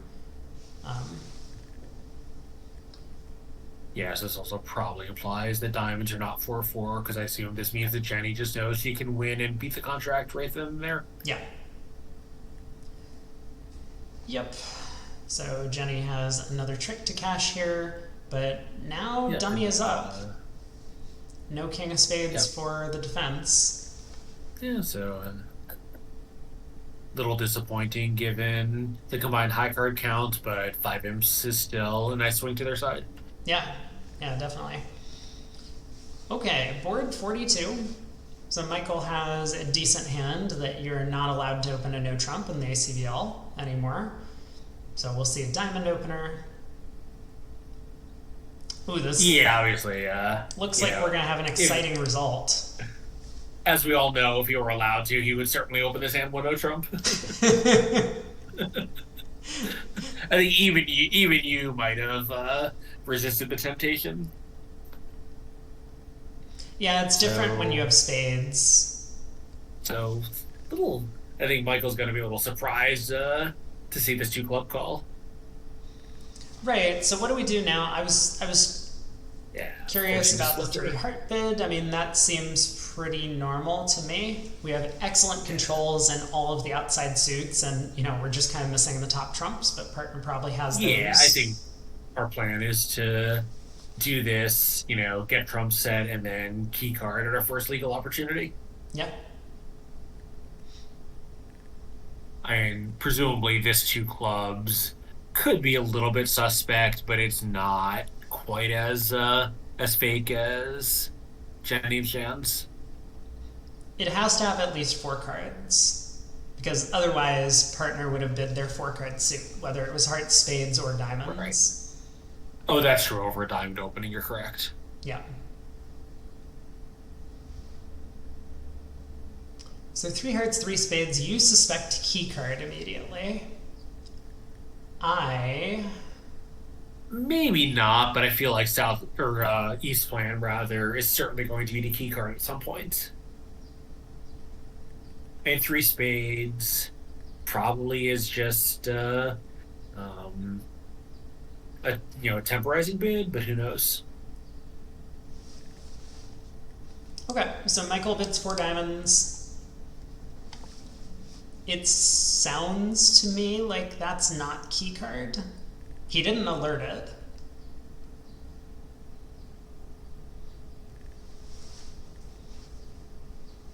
I'm not So what do that we? surprised that he isn't key carding because So what do we? Sorry, go on. well 2 with the queen isn't a good response for us, right? What do we That's do over 2 with the queen? Like partner could have ace queen of clubs and the ace of hearts, in which case we might not want to be in slam, or partner could have ace king queen of clubs and nothing in hearts, in which case we do want to be in slam. I think if partner has ace queen of clubs and the ace of hearts, we still are okay being in slam because the 10 of clubs is going to be some extra protection if the jack drops doubleton. Sure. Yeah, slam's not bad, but I guess I'm more wondering if we had a way to like show slam interest and then have partner bid key card, we're kind of just losing out on one of our kings. Otherwise, we've like showed our hand, right? Like we'll show both aces, we've showed our heart shortness, we showed our 4-card club support, and presumably we will have showed one of our other kings via Cupid, but I guess Michael was unable to get cooperation from partner, so he key cards himself. We do get 2 with the queen, and there's no way back to 5 clubs now. We just got to bid 6. So what do we think Debbie's 3 spades bid was all about? I would expect natural.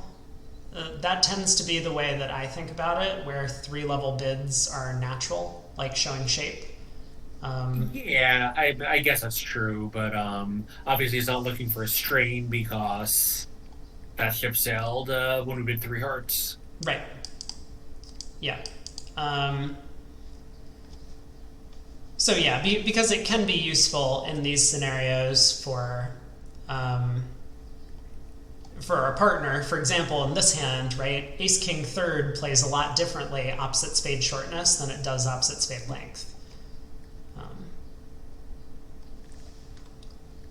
Well, we get a director call for no reason obvious to us as kibitzers, as happened a few times in the previous segments.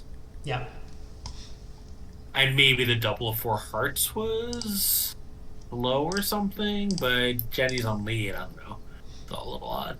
Oh, this didn't work the way I wanted. Jenny hasn't made her opening lead yet, so I still can't see Debbie's hand. I unkibitzed and kibitzed. Debbie is just very slow at playing card off the dummy at trick 1. Well, I think especially slow before North even makes an opening lead. Yeah. Alright, so I will do the little shuffle again once Jenny makes her opening lead, and we will finally be taken off the suspense of what our partner's 2 key cards are. Ace of hearts. Okay. Boom. Kibitzing. Well, after the Ace of Hearts lead, I'm pretty sure I know what partner's hand looks like. This feels as if there's not going to be a whole lot to the play. If Jenny switches to a spade. Trivial. Yeah, I mean, it's not completely trivial, but if Jenny switches to a spade, we just win the queen. We ruff a heart. We pull as many trumps as we can. And then we go ace, king of diamonds, diamond, ruff, spade to the ace, diamond, ruff. Better. Yeah. Yeah. So that looks like the safest plan to me.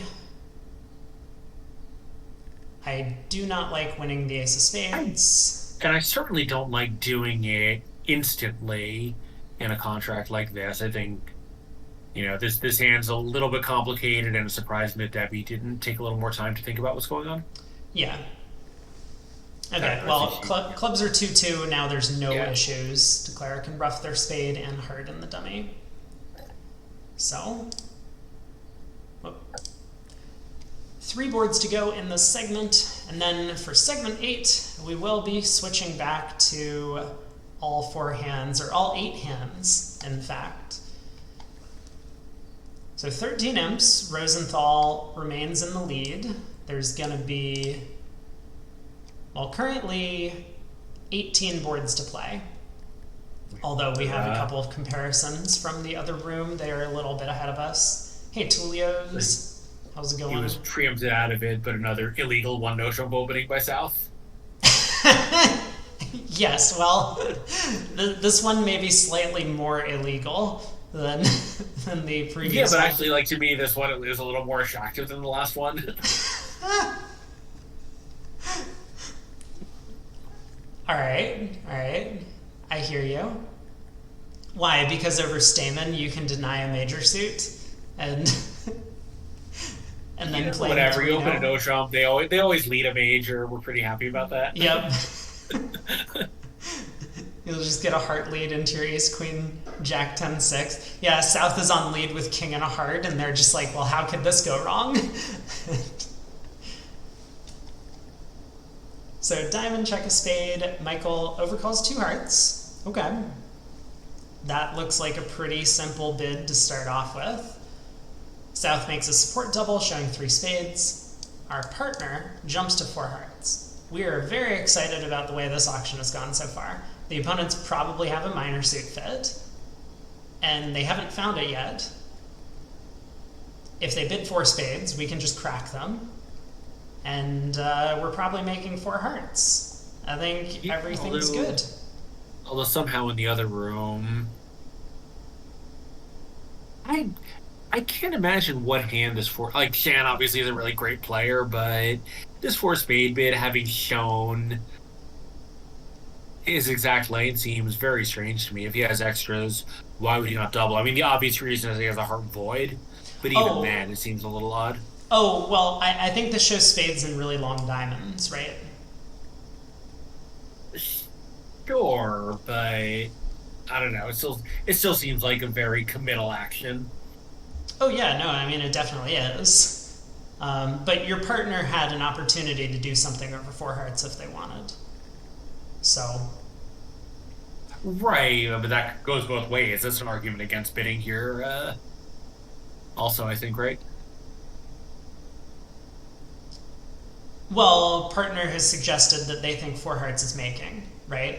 And so if Shan also has a hand where he's just looking at it and he's like, I also think four hearts is making, Mm, then it might be a cheap save. I mean, we don't know what his hand looks like, but that's my true. my guess is he has a hand that's something like, you know, 3064, or maybe 3163, or he could be even be 3172. I think is possible. Um, Yeah, that's true. All these things are they seem to make sense. Meanwhile, okay, so Jenny clearly preferencing to a minor. She's not interested in playing in a 4-3 spade fit. You know, Michael was just like all ready to double four spades, and then this five club bid hit. But he has expressed his belief that he was making four hearts. I think that's mostly what this double shows over five clubs. yeah, I Oh think he boy. has to figure. I think he has to figure that he has two-ish spade tricks. Presumably, he's not counting the ace of hearts for a ton of defensive value, but his partner, um, you know, is allowed to turn up with something. So, do you I think wouldn't be. double created a forcing pass?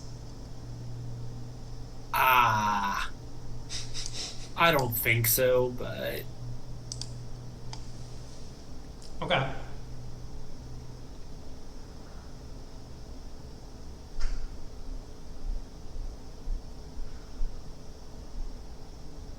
I know now Michael's in a pretty rough situation because five diamonds could make an over trick here if the opponents have a big fit and Shan has the king of spades or if partner has anything, it might be down a couple. Mm. Yeah, it might depend on whether or not Michael thought they were in a forcing pass. I think if they were, he Mhm. probably would have bid five hearts, is my I think so guess. too. Yeah. So Yeah, he just probably certainly. doesn't think so, which means, like, once again, he's just like, look, I have the best hand. I just want to let you know that, partner. Like, I've overcalled two Yeah. hearts. I have a bunch of values. Please do something intelligent. But obviously, Debbie in general is just going to check out these doubles if she doesn't have some really shapely hand over there.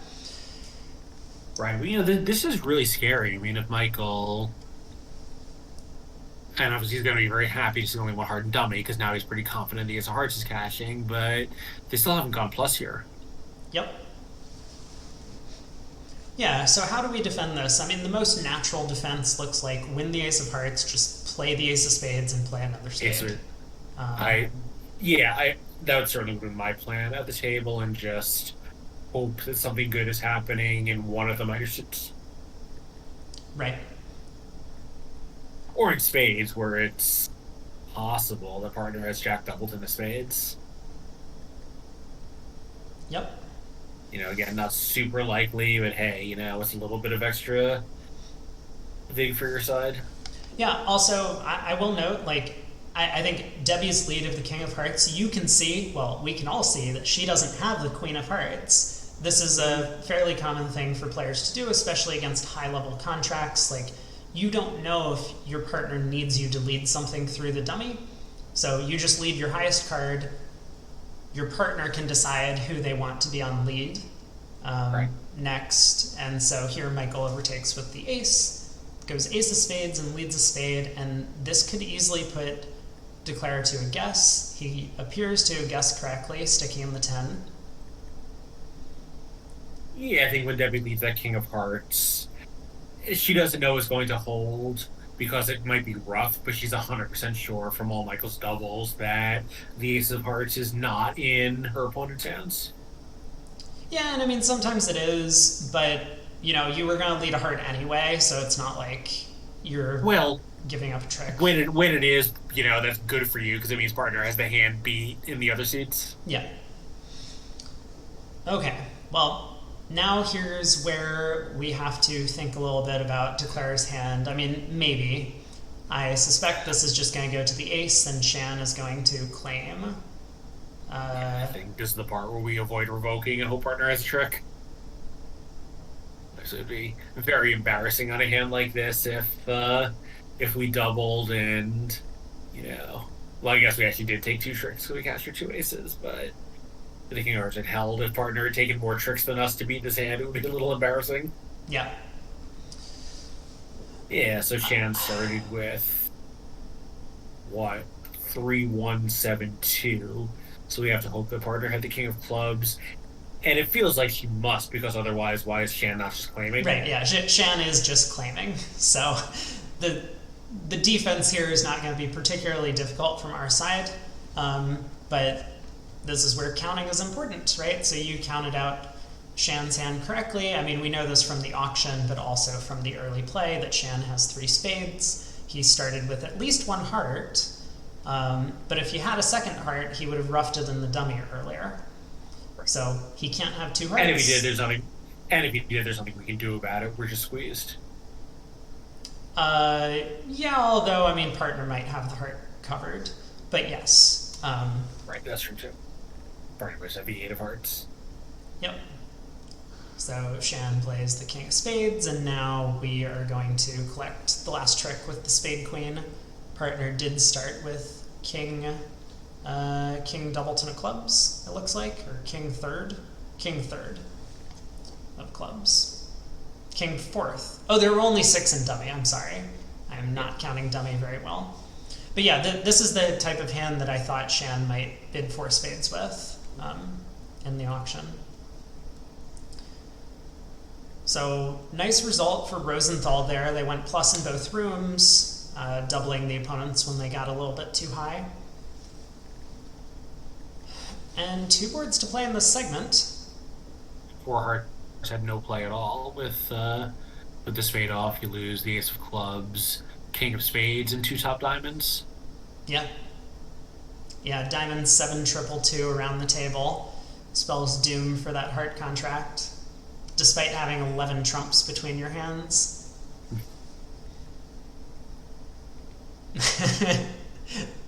Okay, nice announcement. So 3 diamonds, very light off in 6. I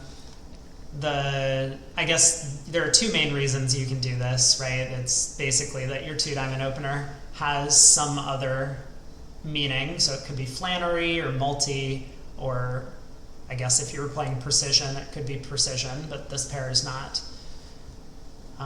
So Michael elects to bid 5 diamonds, which I think is very sensible, right? Like, white on red, you don't want the auction to go 3 diamonds past 4 diamonds, double past 4 hearts. And you're sitting here with this hand and like, well, I don't want to defend 4 hearts, but I've already made some noise and it didn't really work out. It is also quite possible that East-West or a multi-pair in events where it's allowed, like this one. Mm-hmm. Right, so basically the point being that Debbie's 3 diamonds will often have 6, mostly because she couldn't preempt at the 2 level to show 6. Yeah, possibly. We obviously don't know what their methods are. Right. I mean, they're posted, but you know. All right, so Michael elects to lead the ace of clubs. Yeah, and it's very possible that he's going to just play high diamond club here. The jack of clubs is totally meaningless with the king queen ten and dummy. Yeah, Partner could easily have a club singleton. right. Yep. I guess I'm not that surprised by the ace of clubs lead, right? From Michael's perspective, he's just hoping that there's a way to a third defensive trick if he has two Yeah. cashers. And so if he cashes a diamond and a club, I mean, he's not cashing a second diamond. So he would need to give partner a club ruff anyway. So may as well just start with the ace of clubs and see if you get lucky. Yeah, Brady would be extremely unlucky if partner was roughing a club, but the opponent's rough a diamond first. Yeah, that would You be know, the reason to not lead a high diamond. And right. so I think well thought out for the opening lead there. Last board of the segment, and then we will shift away from Michael Rosenberg and we will be able to watch all 8 players once again. Yeah, so here, I think it's normal not to overcall two clubs, but possibly non-vulnerable, he would have been tempted. Right. Yeah. So Michael showing some restraint that some people do not have with ace, king, queen, fifth.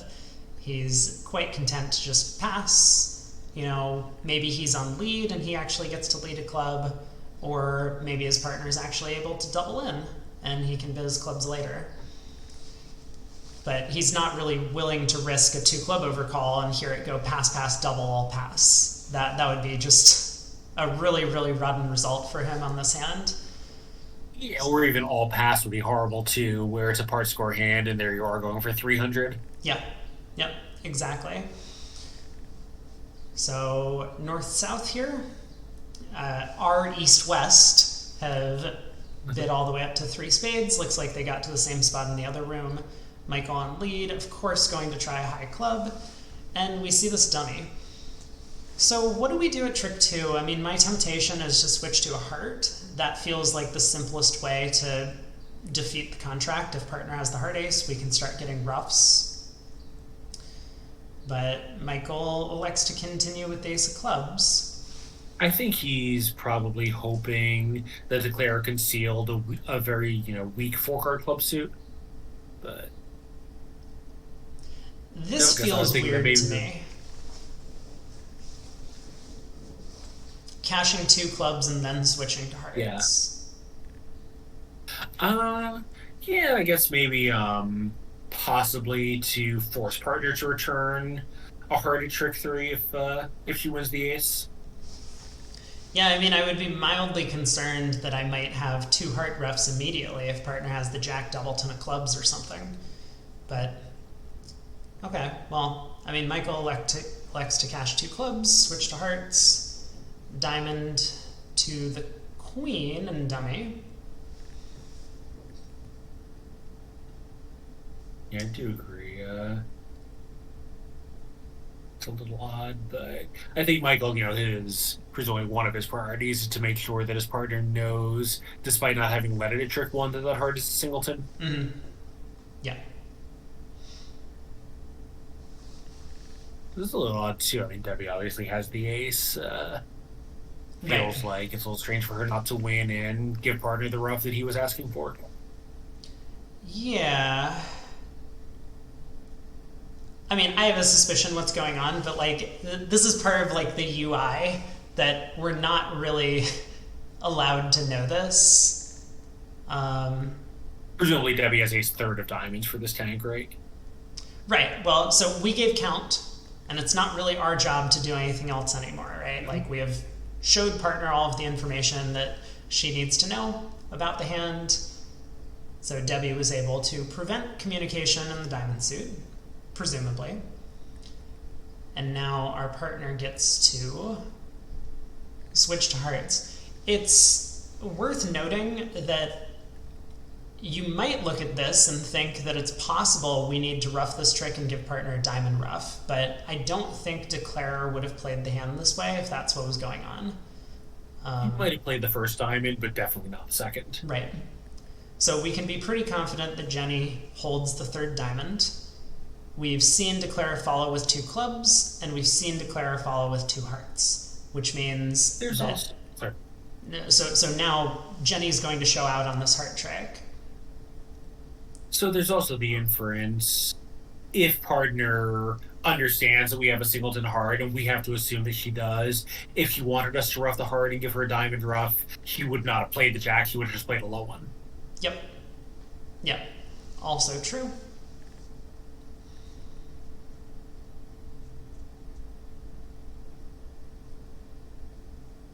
I'm still a little confused by Declarer's line of play. Why was it necessary to do all of this before pulling trumps? Um, well, it feels like she has a third club and needs a heart finesse, so she doesn't want to rough the club and give up on that. I could be wrong, but that's what it feels like to me. Yeah, but then she rebid a 5-card spade suit. No, couldn't she be 6-2? Oh, I see. Yeah, right. She would be 6-2, 3, 6. Well, no, she could be 6-2-2-3, right? Right, but then oh yeah, no. You're right. Sorry. You're right. Sorry. I mean, now she Absolutely. played a spade straight to the king, so it's not that, but that's, I thought that was a possibility. Yeah, no, she was 6-2-2-3. You were absolutely right. Yeah. Okay, well, this all felt very weird. Well, right, but with this 6-2-2-3, where she had the solid spades, why is she not just roughing a club? I thought that she had ace jack six of spades, where she couldn't rough the club because now she would lose her spade finesse. Like ace jack six, ace and one, blah blah. Now she can't afford to rough that third club. Wow. I mean, okay, I can't say I like Jenny's line of play, but she was trying for something.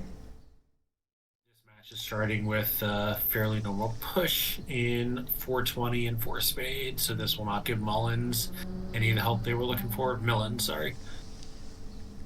Yeah, so it is worth noting that Millens does need to pick up some, a couple of game swings down the road here. They have a few boards to do so, but we could see a couple of, you know, unusual choices being made by some of their team. I think I had mentioned in a previous commentary that the way I did it when I was on teams is like we would have a talk and be like, hey, you are the pair that we think should be swinging, and we're going to go into our room and just play normal bridge. And Yeah. so it's possible that either Kevin and Sandra or Shan and Jenny could be the ones that have been tasked with like generating some randomness in the set. Yeah, it's also quite possible that they'll take the view that they wanted to do normal things through the first half dozen-ish boards of the set, hope to get 15, 20 imps back, and then play normally and hope to get more swings, because a lot of times if you swing, you get some imps your way, but on balance you lose imps because for every win you have, you're giving something back on one of the other deals when you do something at a percentage. Right, yeah. So Ewan brings up a good point, and this is kind of a gray area. I've never been asked, and I think part of the thing is like it's Yeah, kind of. disclose it. Was that the question? He asked, would you inform the Yeah. opponents that you have been tasked with swinging boards? No. And then the question is, should you if you were asked? I mean, I've never been asked. Ethically, I don't think so. But it's definitely a little weird, right? Because sometimes swinging doesn't necessarily mean like you're going to take an unusual position in the auction. For me, a lot of swinging tended to be like I would take an unusual view during the play. And Right, like you count the hand, know the some suit is 3-2, and take a finesse through the two instead of the three. right. And so like it feels almost like man, what's the analogy to that? Um,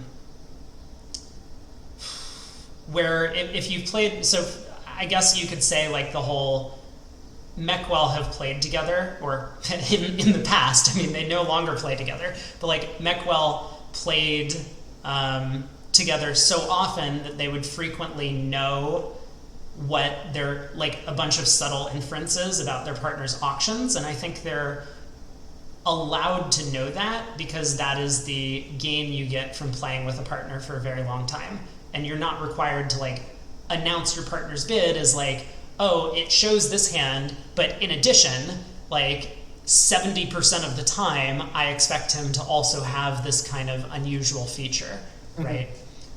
You just tell him what your convention card says. I mean, there's a continuum. I think there's a point at which what you know goes from, a strong suspicion based on previous actions um, to a formal agreement where actually, this other hand would have had this other sequence available. But yeah, a lot of times swinging, it's just, you're doing something like you have four triple three with four little spades and a 13 count, and bypass the spades to put the hand on a no trump track. Yeah, okay, lots of stuff And I don't going think you on. have to. Yeah, I don't think you have to tell the opponent you're doing that. Right. No, I do want to continue this discussion. I think this is an interesting question. But yeah, so Ewan, to kind of respond to your follow up, that yeah, if the opponents ask me and they're just like, hey, has your partner ever opened two diamonds with a four card suit? Of course, I would let them know, right? Like this is a very specific question, and maybe it's directly relevant to what they're thinking about on the hand. Maybe it's just like they're trying to get a sense for what our two diamond openers look like or how aggressive we're being.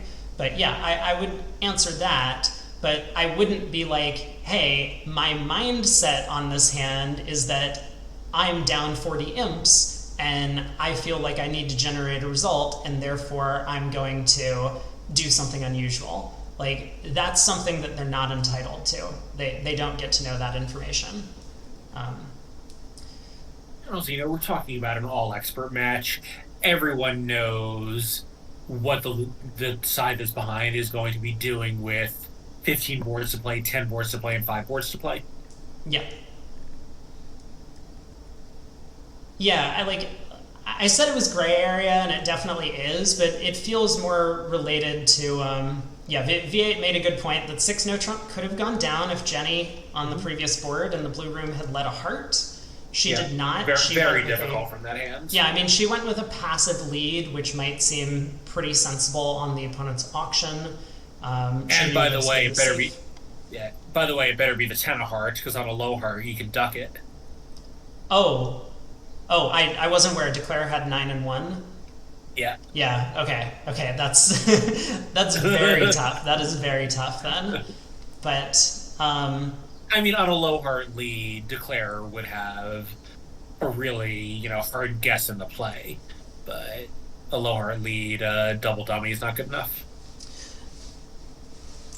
Yeah, okay. So if you duck it, you have to guess whether the opening lead was from the Queen of Hearts or from nothing in hearts, where you just want to take the club finesse. Right.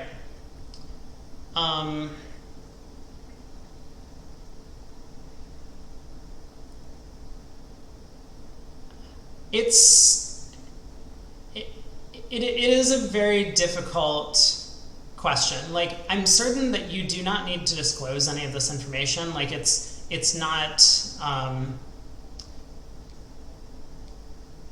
It feels similar to like the opponents can ask you if they want to know something, but hold on, explain that. Explain what? Oh my god. Okay. Why does ducking help? Oh, ducking the heart opening lead?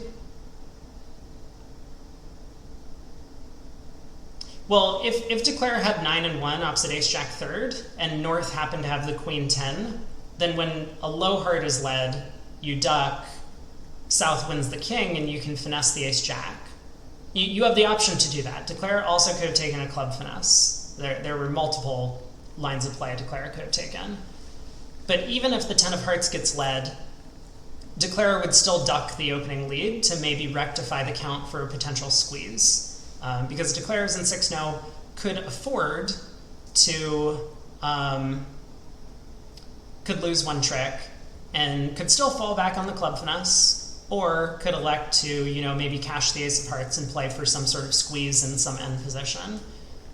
So rectifying the count often is just a useful thing to do that is common practice. Yeah, with no immediate top losers, it's pretty attractive to do that just to keep all of your future possibilities open. Right. Meanwhile, that ended up being Well, a missed opportunity for both teams. Yeah, so I mean, BZL, that is definitely something that is 100% not alertable. If you decide that you are going to start taking anti-percentage lines of play in the middle of a match, even if the opponents ask you, I would not tell them. Because that is completely unfair to your side. Right? You're essentially giving information away that the opponents are not entitled to.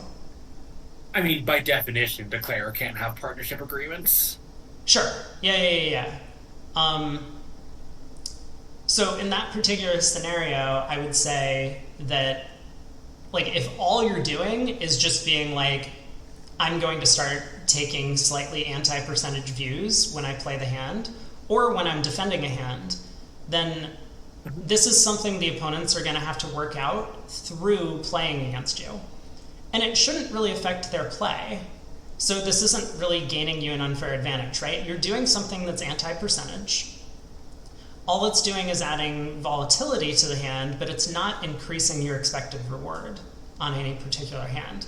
The reason why you're doing something anti-percentage is that, you're trying to generate imps if the declarer who takes the proper line of play at the other table, if things don't happen to split the way you want.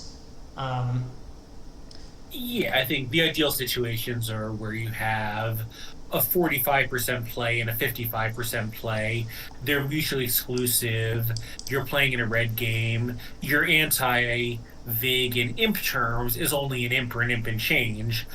But when the 45% thing works, you've invested one hypothetical imp to win 13 real imps.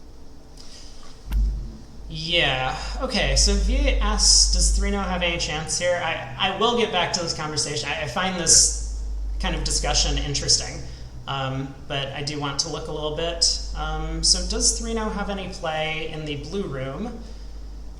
Declare has 5 tricks in. North-south are the ones in 3-0. Yeah, I think the spades are coming in for the defense, rather. So if North loses the lead, it's the end of the world, is what I meant. Right, although Declare might need to be, or defense might need to be a little careful, because if West just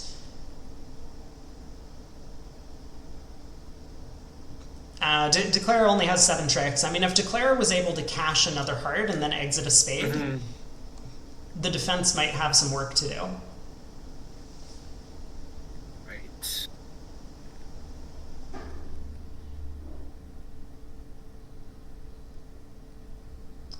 Still 28 imps, but only 12 boards to go. You're right about that. Although... Yeah, I think it was... I mean, we have a bit of a different contract. I mean, it is a 4-3 fit in the green room. How does this contract rate to do?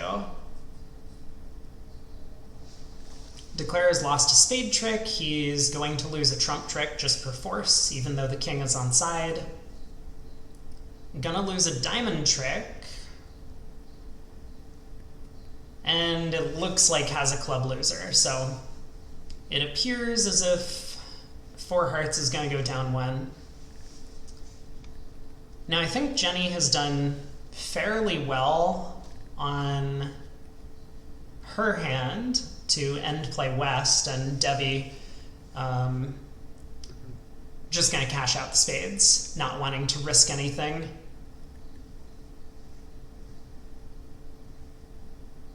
So Jenny will be end playing West for a club away from the king, and that will be down 1 if she guesses it. Michael should, of course, come down to a stiff club to give Declare a guess over in the blue room.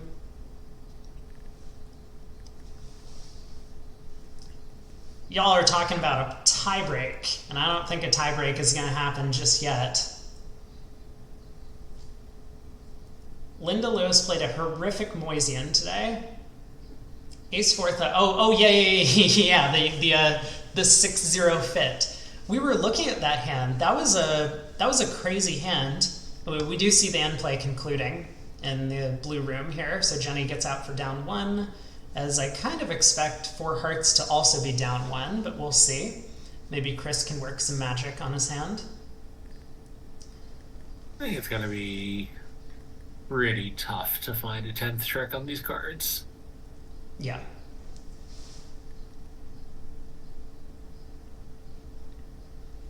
When you learned the origin of Moisians, the guy's name was Sonny. You nicknamed the 3-3 fit as Sonny Moise. Yeah, Alphonse Sonny Moise Jr. He was I believe, the editor of the Bridge World and a big advocate for the 4-3. Ah. Wait, did he just want to play in 4-3s all the time? I think his point was that 4-3s were often an attractive alternative that got overlooked, not that they were just always amazing. Okay. he's like, I've run the statistics, and it turns out that playing in 4-3s gains you an extra trick over playing in 4-4-fits. Yeah, I think it was more just like people didn't really think of it as a possible landing spot, where actually, as we know, it often is. Mm-hmm. Here, it's not great, but it's possibly North-South's best game. Definitely better than 3-0 when that King of Spades is a real shaky stopper. Yeah, exactly. I think it was King Third of Hearts on side. This would just be close to cold, or the Queen of Diamonds on. Yep.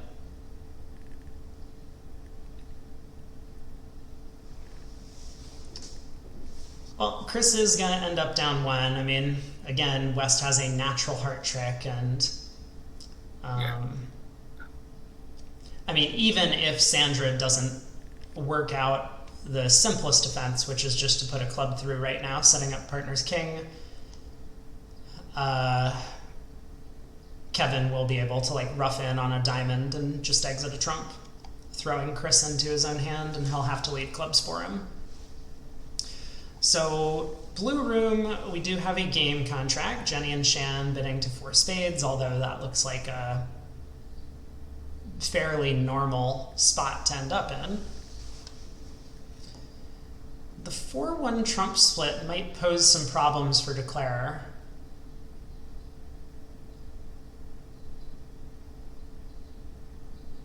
Yeah, and the trumps are close to high, so if they can get a cross ruff going, he'll be in pretty good shape, huh? Oh, yeah, absolutely.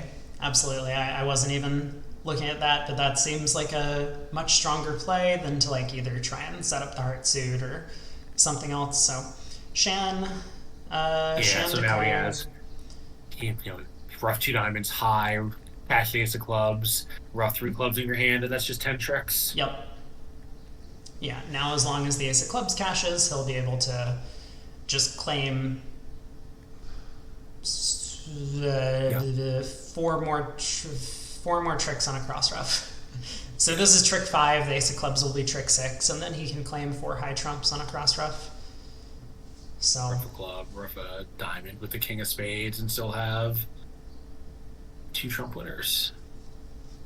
yeah, so I suspect that this will probably be a push at both tables. I mean, it seemed like Shan had enough to accept All this is what is he doing here? I guess it doesn't really matter because if you're trying to trump, he can still rough this diamond. Yep. Yep. Yeah, fairly safe to just play a heart. I mean, there's Yeah. no real rush in taking the club rough to get a diamond rough. Um, Right. You might make an overtrick some of the time. yeah, and I mean, he very well may. Like, Michael could elect to go ace of hearts heart, hoping to give his partner heart rough or something. Hmm. But presumably Debbie has given him heart count. Michael probably knows what's going on, and there it is. He just leads the jack of diamonds. Shan gets to rough with the king. So as long as Debbie pitches a heart here, and she does, she will be able to over rough the dummy when Jenny tries to rough a heart. I think Jan's declaring, but yeah. Oh yeah. When Shan tries to rough a heart. So here we go. Heart roughed and over roughed, and Shan can claim in style with the 3 high trumps in Jenny's hand.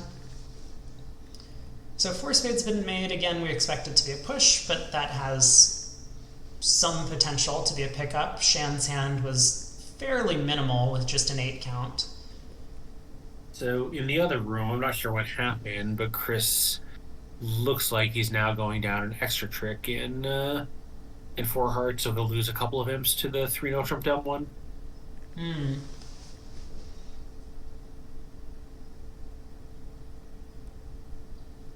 Yeah, I wasn't really following the play, but I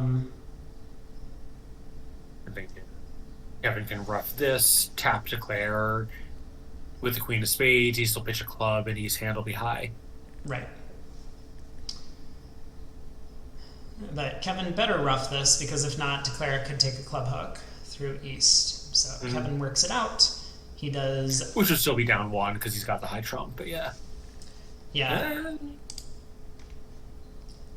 Oh, my chat refreshed sometime in like the last, well, since whenever people were talking and then they stopped talking.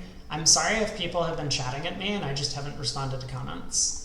I don't see anything more recent than the comment about Sunny Boys. Oh, okay, great. Perfect. Well, I hope it wasn't like a Twitch glitch or anything, but Yeah, if it was, it's universal. yeah. Okay. Well, board 50 in the blue room and board 49 in the green room. We do see the same one diamond opener by Amber. Chris bids a spade, and we'll see if Amber elects to jump to 3 spades. That was Jenny's choice in the blue room. If so, I expect to see the same push in 4 spades. But what's going on? I would think. I think with that stiff king of clubs, splintering is a little too aggressive, and certainly 4 spades or 2 spades both seem well out of range. Yeah. No problem. Scissors. Shows you why now. Yeah. Well, we have said that juniors tend to be a little bit aggressive, and that's kind of what we see here. But Chris, of course, does not really. Yeah, insta 4 spades. So I don't like the splinter because 4x1 is a very, very poor playing shape for a slam. Yep. So like the stiff king is bad, but also just the texture of the hand with 3 queens and no 5th diamond. I think everything points to not going slamming as she did, but she got away with it. Right. Yeah. No. I mean, there's. You mentioned the queens. I mean, queens are of course part of the reason why we might want to avoid a slam, because queens don't do a great job at controlling suits or taking tricks. I mean, the queen of diamonds and queen of spades are probably both useful, but the queen of hearts almost certainly isn't. Right. Obviously, if you had a 5th diamond, ace queen 5th would be a really good source of tricks in a slam. But here it's ace queen 4th, so it's not going to be that helpful on offense. Yeah. 26 imps with 11 boards to go. You're right about that. So Chris, after a trump opening lead, is adopting a bit of a different line of play from the one that Shan took. So Shan took a diamond finesse immediately on a similar line of defense. And once that won, he just elected to cross ruff for his 10 tricks. Chris going after the heart suit, which is also going to prove successful. And I would guess that Chris is fairly confident from the trump lead that the diamond finesse is working. Sure, yeah. Yeah, the opening trump lead would have been good to kill the cross ruff if Declarer was ever giving up the lead to West again. Unfortunately, West is sitting here with the onside king of diamonds and a couple of jacks, probably not getting in anymore to continue trumps, but it was a good try. It was definitely a good try. And it makes a ton of sense against the splinter, right? The 4-club splinter probably suggests that a trump would be a good choice of opening lead. Yeah. Yeah, I think when you have 4 trumps, it's often attractive to look for a tap, but here, West just has no tap suit. Right. So interesting choice of plays by Chris here. I guess just to give up the diamond to set up his cross ruff. So I guess I was wrong about him being confident in the location of the king of diamonds.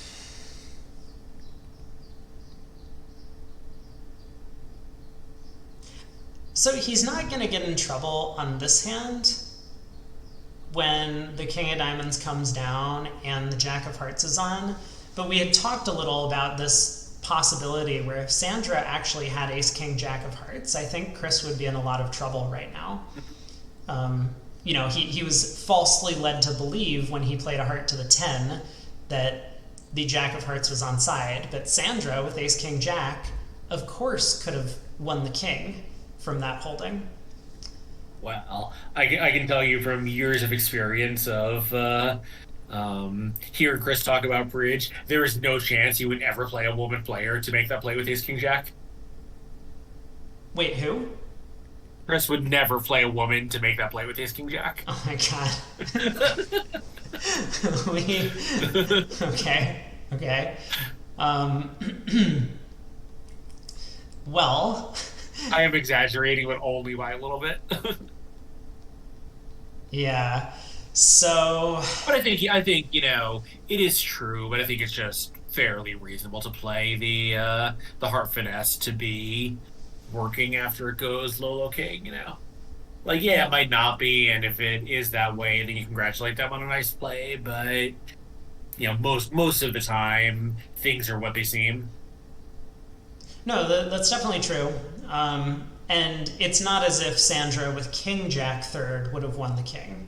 She definitely would win the jack with she would have needed to have all of them. Right. So. And some of the time she has all of them, West would have treated that as a safe lead and just led one. Mm-hmm. Well, meanwhile, now he's picked off the king of diamonds. This is going to go... actually... How many trumps does he have? He only has 4 in, and he has 4 more trumps than the ace of clubs. He can't cash the queen of diamonds, and he can't draw trumps. Well, I'm not sure he's making this contract. Well, the simple line of play is diamond ruff ace of clubs, pull trumps, and then cash the diamond queen. Oh, that's not good enough. I'm not sure he's in such great shape here. Wow. Well, this is certainly awkward. So, can you ruff a diamond? Ace of clubs pitching a heart finesse, but now East can play the last diamond, right? Yep. I mean, or tap Declarer in clubs, like. Right, well, because now the club stopper is gone. Oh, no. Tapping Declarer in clubs is not good enough. So I think we will see this line of play. Chris is going to go ace of clubs and then take a heart hook, which he really needs to win at this point. But, yeah, Sandra can win this. But the Jack of diamonds. And Chris is going to have no way back to the north hand to pull trump, so he's going to have to ruff a club. But that will shorten his trumps to less than Kevin Dwyer has remaining. So this is going to be a pickup. This will be, what? Yes, 10 imps to the Millens team. Right, 10 imps, and the match gets closer. They're going to need a couple of those. In the blue room, we didn't really pay much attention to the play in 3 no trump, but Jenny and Shan did bid to 3 no with what looked like. Yeah, I was keeping an eye on it. There was just nothing to it. Yeah, it looks Diamond. like the diamond hook is working, the spade hook is Yeah, not. everything is double stopped. Yep. Okay, so that might be a flat board on board 50, but Chris has messed this one up. So Kevin gets to pitch a heart on this trick. He's going to pitch a heart when a club is let off dummy. Declare has to ruff, and will go down 1. Yeah, well, obviously cash the ace of spades, hoping that He's they're 1-1 already seen now. Sandra show out. Oh, has he? Yeah, Yeah. so it's just hopeless. Yeah. Yep. Wow. Yeah, so a very uncharacteristic failure to make this contract by South here. Yeah, it's a little. Yeah, the excellent trump lead set Declare off on the losing plan. I mean, I'm not terribly convinced that he should place the king of diamonds onside necessarily due to the trump lead. North was the one who bid diamond, so it's very possible that West is just leading trumps because there was a splinter. It's true. But yes, I do think it is strange that he didn't take a line of play where he was making his contract if the diamond hook worked. That feels Yeah, weird it's to me. it's also a little odd that I wonder maybe he just like had a slight blind spot because he played this hard, East one, returned a club, and now he was just trapped in dummy and had to leave this little diamond off. I wonder if he just missed something that he needed to manage his entries a little more carefully than he did. Okay, well let's look at the blue room because this hand is like super exciting and I have no idea what's about to happen. So South preempts 2 spades. Here we go. We have discovered the culprit. So Shan getting in there with a 2 spade opener on this hand, knowing full well that his counterpart in the other room, Chris Willenken, is never ever going to preempt 2 spades with these cards. So 2 spades. And Debbie, now despite Ace King Jack 4th of spades, elects to jump to 4 hearts. I mean, not unreasonable, but still, you might want to give it a second look. yeah, but clearly East West do not know what their auction means because Michael's 4-0 trump. I think Debbie is not in sync with that. Well, it appears Michael maybe has alerted twice. Something that you can do online. Oh yeah. I see. Yeah, he key Yeah, card again. Yeah. right. So apparently he bid 4-0, hoping that it was like 2 places to play, I guess. And then when his partner bid 5 spades, he reevaluated and has now given the opponents the correct explanation, which is like, a courtesy thing to do, that this is actually key card in hearts. Partner showed 2 with, he bid 6 hearts. We get a spade lead, which is going to make Declare very happy. Yeah, Declare can now run this and rough a spade and have 0 spade losers. Yeah. Yeah, 4-0 trump as minors or key card. It's one of those 2-way bids that they talk about all the time. Very effective. Yeah, so and all of a sudden, between the 10 M's that we just saw on the previous board and this, certainly is an enormous plus position for Jenny and Shan. This match is, if their teammates can manage a normal result on this board, it's going to be close to a tie. Oh my god. Well, 5 diamonds was just bid in the green room on board 50. Wow. Man, Rosenthal should have continued playing. Yeah, how did this auction go? So South open and rebid diamond. So far, so normal. North bid a 3rd suit, game forcing 3 hearts. South raised, showing a 4-card suit, and North for some reason didn't want to put the hand on a no-trump track with 16 points, so and a pretty good hand.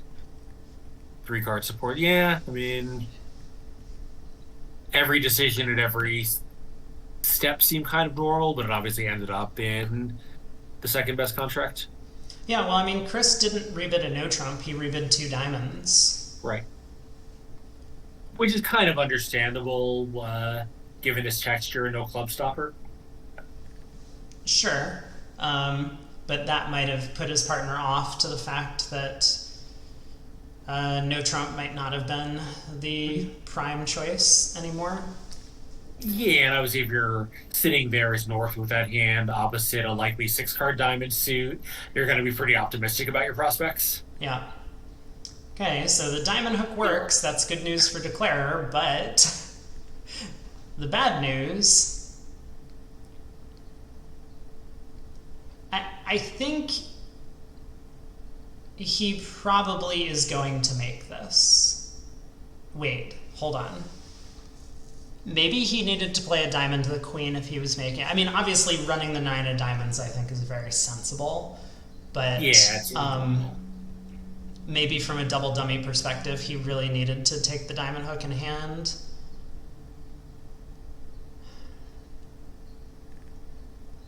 Because I suspect he's going to take a club hook, I think. The 10 of clubs is marked on side from the opening lead. right. So here he goes. Club to the 9. Or just run the 8 of clubs. I guess that's also good.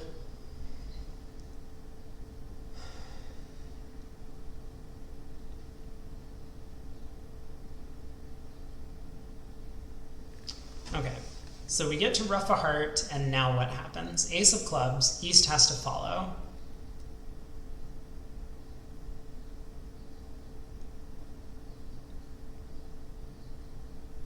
So I think now, yeah, I think he's fine. Ace of spades, rough a spade, Ace of ace of hearts, hearts, heart. exit a heart. Yep, okay. Well played, well played. So Chris able to end play the opponents into leading trumps for him to give him the heart finesse. So I think he'll be pretty happy to only lose one imp. Yeah.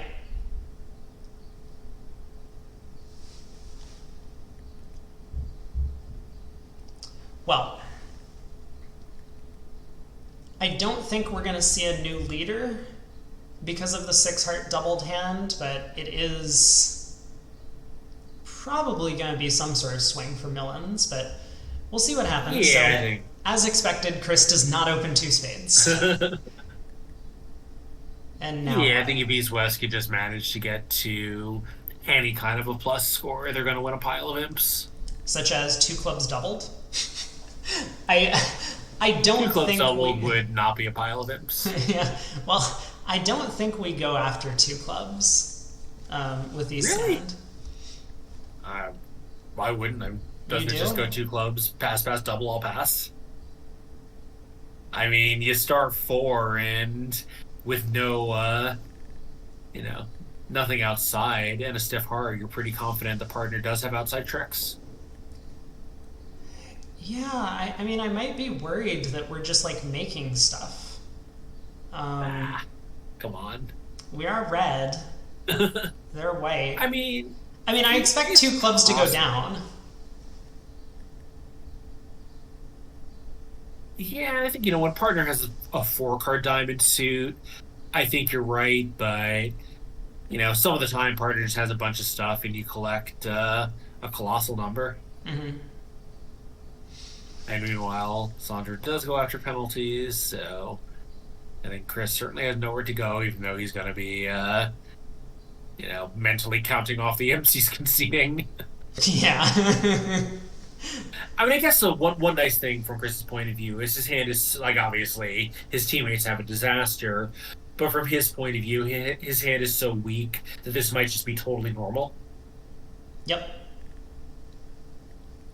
Yeah, very true. Okay, so how is 2 clubs doing? Because it looks to me Like, Declarer can actually end play east into leading a diamond to that stranded king and dummy.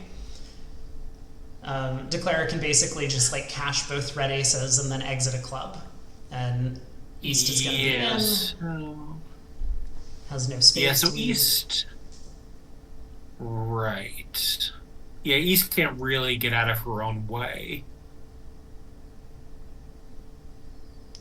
Yeah, Yeah, I'm not even certain so, though, that. Declare.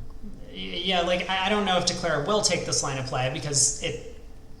Right, we would be playing East for 12 cards in the minors to do this. Mm, So Declarer might do something instead, like try and hope that spades are 2-2. That's going to work out very poorly. Um, right. Even so, though, I mean, Declare just has so few winners. yeah, I mean, they take maybe three clubs, and they take three clubs and two aces, and the king of diamonds. That's still down two. right. Yep. Okay, so actually, maybe we will see a new leader, depending on how this hand plays out. Because I think if this goes down 3 for 500, that'll be 15, and we will be tied.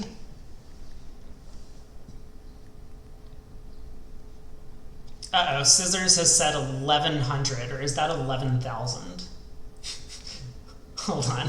What is that emote? There are way too many zeros on that. 6 wheels. I think your emote maker has gone on the fritz. Well, we'll keep an eye on Amber playing 2 clubs. She elects not to win the king of clubs at trick 1. Doesn't preclude her from later cashing the red aces and exiting to east, but we'll see how that hand plays out. So yeah, let's take a look at the blue room. It's a V8 meme. Got it. Do you frequently go for 1100? Or, wait, no, hold on. More likely, you're the one collecting plus 1100, and this is you just trash talking your opponents. I think I nailed it. Minus 11,000. What a great result. Very often.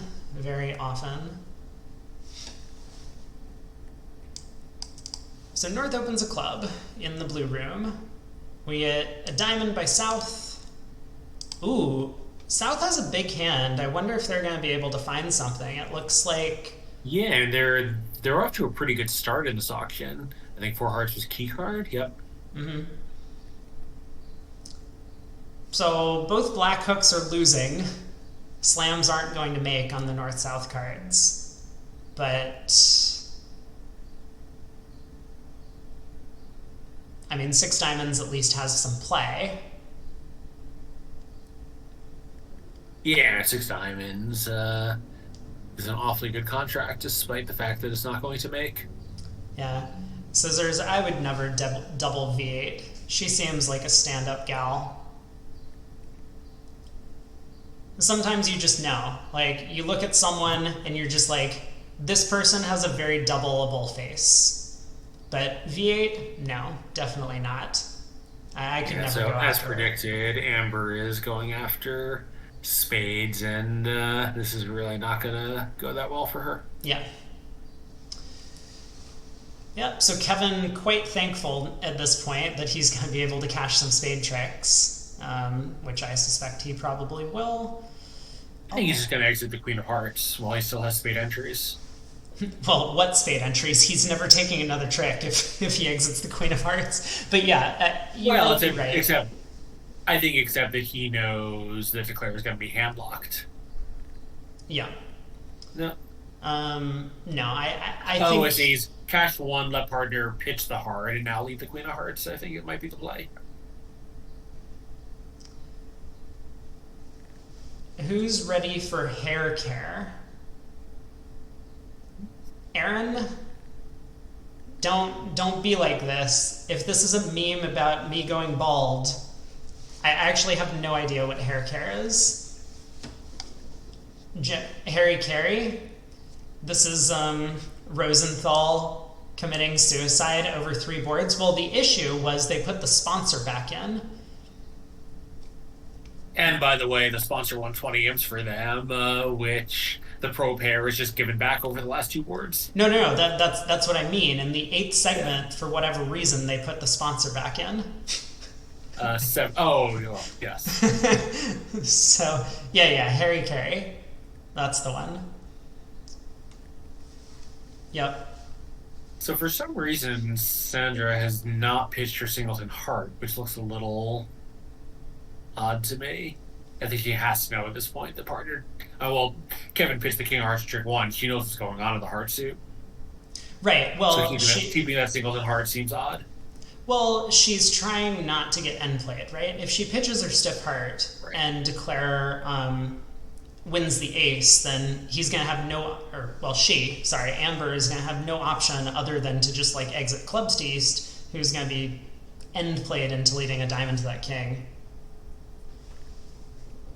I should check out results in USA2 as a fun drinking game. What is the threshold for taking a drink? Yeah, if it's like Sam's system does something weird, you'd better have the local hospital on speed dial. Yeah, Sam's team is up 70. They were up 50 at Nice. the break. Well, after one segment, they were up 50, and now it sounds like they picked up some more. So who is the rest of that team besides Sam and Olivia? It is Ron Smith and Yoko Sobel, and then Wow. Okay. yeah, don't get me started. I will not get you started. And then we have Tracy Bauer playing with. Aaron is not telling me. No. So I think that must be a 2-sponsor team, right? Billy Cohen. Okay. Tracy So Bauer. yeah, Billy so Cohen. Billy and Ron are really excellent players, but I believe Bauer's another sponsor, and Yoko is inexperienced at this level, let's say. Yep. I'm not saying anything. Oh my god. Being as Okay. diplomatic as I could possibly be. We do in the blue room have seen 6 diamonds. Yeah, so this may well be a few imps back to the Rosenthal team, although obviously single dummy 6 diamonds is an excellent contract. Is it? Like, what do you do with all these spades in the south hand? I mean, Well, if the wait a opponents are just like second, playing trumps.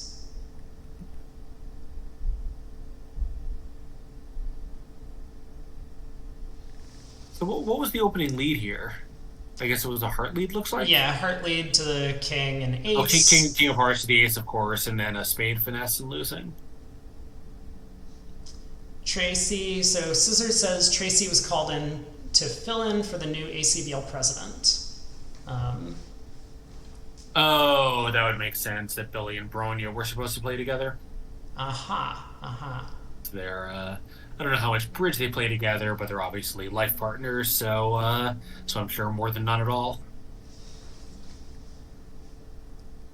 Well, we are going to have kind of an exciting show-up squeeze for South. So Shan is only going to go down 1. You could easily imagine that if he didn't know what was going on in the club suit, he might, like, rough the spade, like, pull some trumps, and then take a losing club finesse and lose a trick at the end. But knowing that West has the heart queen, he does get to rough the spade, rough a heart back to hand, pull 2 trumps, or play club back to hand, I guess. Pull 2 trumps and then lead a club up, and when the queen doesn't pop, he will know that East has it. He could make this. Oh my god, he could Yes. make this after the club discard. Yeah, so the double dummy solver says he could have made it even before that. But I wasn't totally looking at exactly how. Oh, well, okay, fine. Of course he could, because he could always play West for the 10 of clubs, right? It's Right. like the same kind of show-up squeeze, but if he doesn't squander the club ace, then he could squeeze West down to 10 doubleton of clubs. But that's not good enough, right? With East holding the 8. Yeah, it is, because he could play low to the king and then run the jack. Right. I mean, it's like very anti-percentage. If he knows West has the queen of hearts, he might. I suspect he's just going to, play for the show up squeeze, right? This feels pretty normal. Yeah, so now he obviously knows he's going down since West is marked with the queen of hearts. Yep. So 11 tricks, down 1. I mean, that could have been a big result, but we are expecting that the match will be close regardless. Yeah, I think they did well to bid it. Even though it went down, I would guess that Amber and Chris will not. It looked, like the auction went pretty well for North-South. Yeah. I mean, okay, they're only Alright, 13 so- imps, so the match isn't tied. Looks like Amber was able to successfully end-play Sandra into giving her access to that Diamond King for a 6th trick. so now let's see how they navigate this hand that we just watched Shen go down in 6 diamonds. Yeah.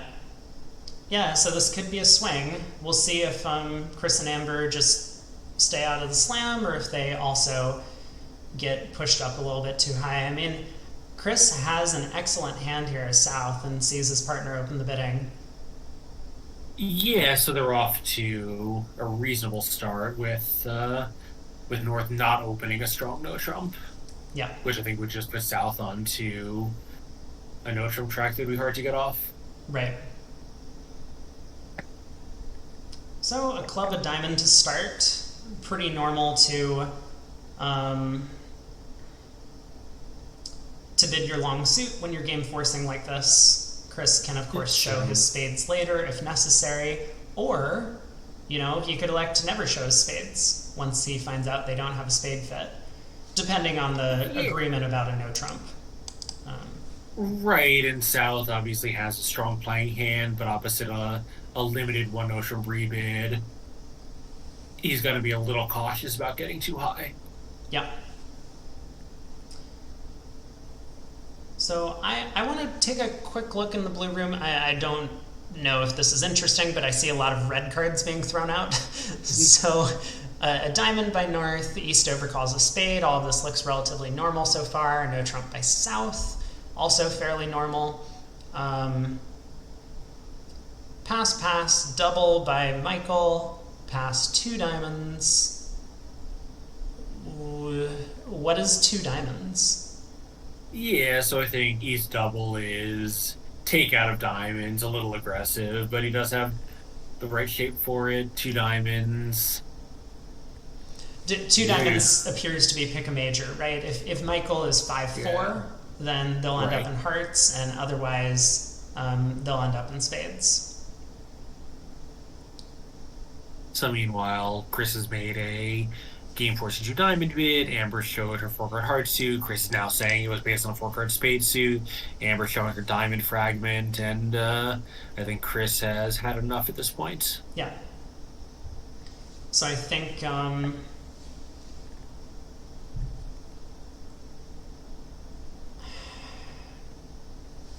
yeah, Aaron makes a good point. Like, North has already limited her hand, and Chris has obviously not just bid 3 no over 1 no. So he has some sort of interest in a contract that isn't 3 no trump. Right. And Amber has as good a hand as she could more or less possibly have. Yeah. Well, 3 no it is. This contract will make, I hope. And I know that this North-South pair has not had the greatest of days, which is why they got benched for segment 7. I mean, they have 9 solid top tricks, though, and some possibilities for extras. So I like their chances for picking up a few imps here. Yeah.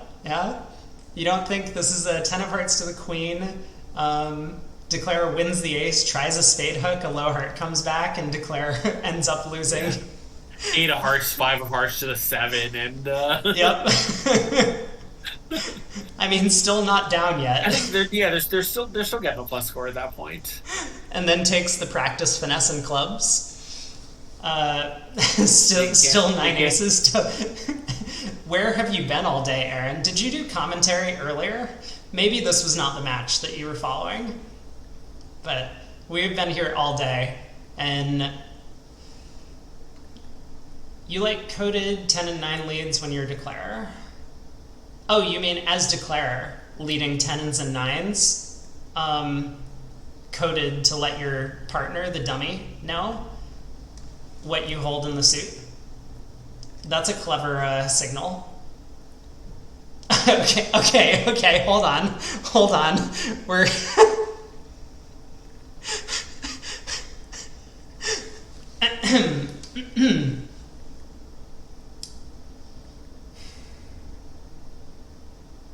so declare has forsaken the heart finesse. What is going on here? It's just not going to matter. This is just going to be win 13 no matter what. But we're getting close. Maybe declare will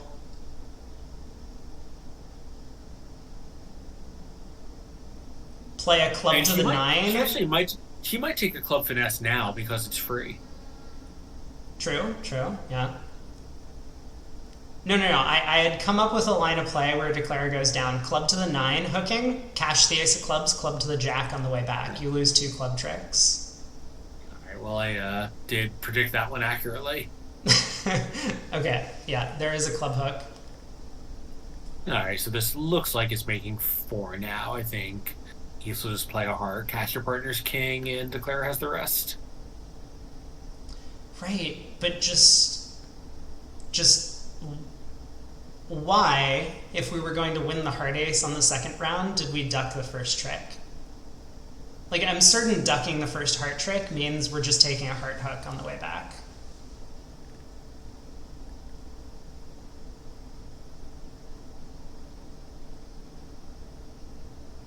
Well, now declarer just has to cash out. Can't afford to take the spade hook because the king of hearts is marked offside. Yeah. So, all right. This will still be 13, right? For declarer here? Yeah, well, I think she's still making 4 here with a club splitting. Is that not 13? Yeah. Okay. Yeah. Yeah, so we got a little excitement in the other room where they did land in 2 spades doubled. 730 is 12. I'm glad that at least one person knows how to do the imp scorecard. This is why I always read the scores and my teammates do the imps whenever we're comparing.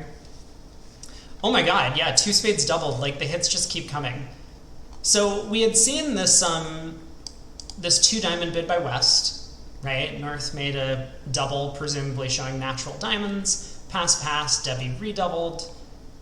Looks like for rescue, Michael bids his longer major, 2 spades, and South hits it with king jack fourth. He does have 2 natural spade tricks. And East West found their best fit. 8 cards spade with 8, 10, 9, 6 opposite queen doubleton. They just have nothing outside. Right. Yeah, so it seems as if declare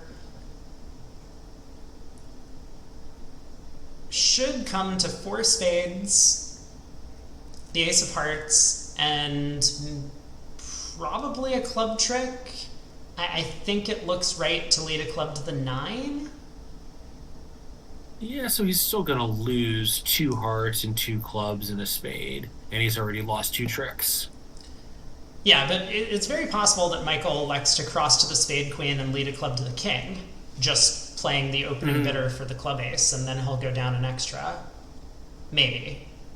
I mean, he can still get in and lead a club to the 9, right? Oh, you're right. Yeah. Unless he's getting tapped out, but I think the 10 of hearts might save him.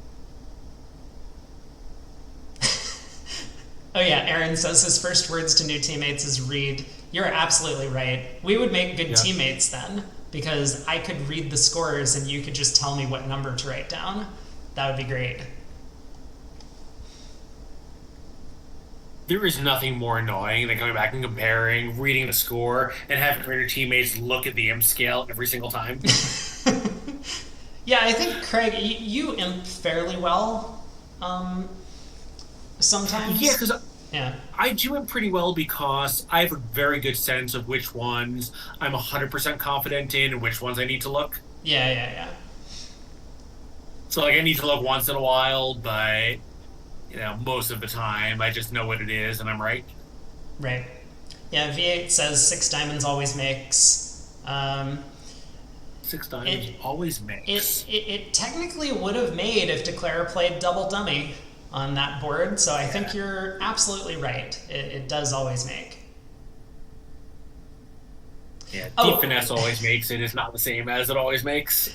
yeah, PJ, that's also But true. Hey, I tell my teammates to read for BAM comparisons because those are easy. I can just say win or loss. But the best part is when my teammates read a score, and then rather than telling them if we won or lost, I just burst out laughing and crack up for like the next 30 seconds before filling them in so on the result. so meanwhile on this board, there's just no way to stay out of two spades doubled. Yeah, that I mean, seems true. I don't know. Like, how do we feel? I mean, obviously, two very good players did similar actions, but man, aren't you kind of terrified on these cards taking another call on what's about to be a quiet part score one no trump hand where you have a good lead? Yeah, Or sorry, or where you've told your partner what's the lead, rather? yeah, I mean, definitely one of the concerns, I guess, is just like I do have the six spade, and with the diamond shortness, I expect them to make a no trump. So as long as I'm not going for 500, we're not losing too much. And if two spades is I making, I think we guess. just need to be there. Yeah, I mean, I don't know. It seems like a lot to me. Yeah. You know the Trumps are not going to be great for you because of the no Trump bid. You have a pretty good sense that your partner's values are limited because they opened and they responded one no Trump showing values. Like, I don't know. It seems, you know, it seems like your target is pretty narrow. Oh, I'm totally with you on the decision making. I think it's like not exactly a clear cut two spades, and I think that passing out a no trump makes a ton of sense. I made a video about part scores at imps, but yeah, I'm just kind of trying to get inside the players' heads and give some insight as to what they're thinking. Like, Yeah. why are we competing over a no trump? Both Michael and Sandra elected to do so in a very similar situation. And I think the rationale is basically what I was talking about, that you're not really risking much unless you go for 500. And So yeah, I do like Michael's action better because once in a while, maybe catch partner with six hearts and can actually make a hard game or something silly. Where Sandra's, I think, is really a very narrow target. The two spades exactly is the right spot. mm-hmm. Michael at least kept all of his pluses open, including two spades. Yeah, yeah. I think I do like double a bit more. If our plan was to just bid two spades, I think we should have done it on the first round of the auction. But obviously, like that just doesn't make any sense. We have an 11 count, and partner's not a passed hand. We just have to overcall a spade.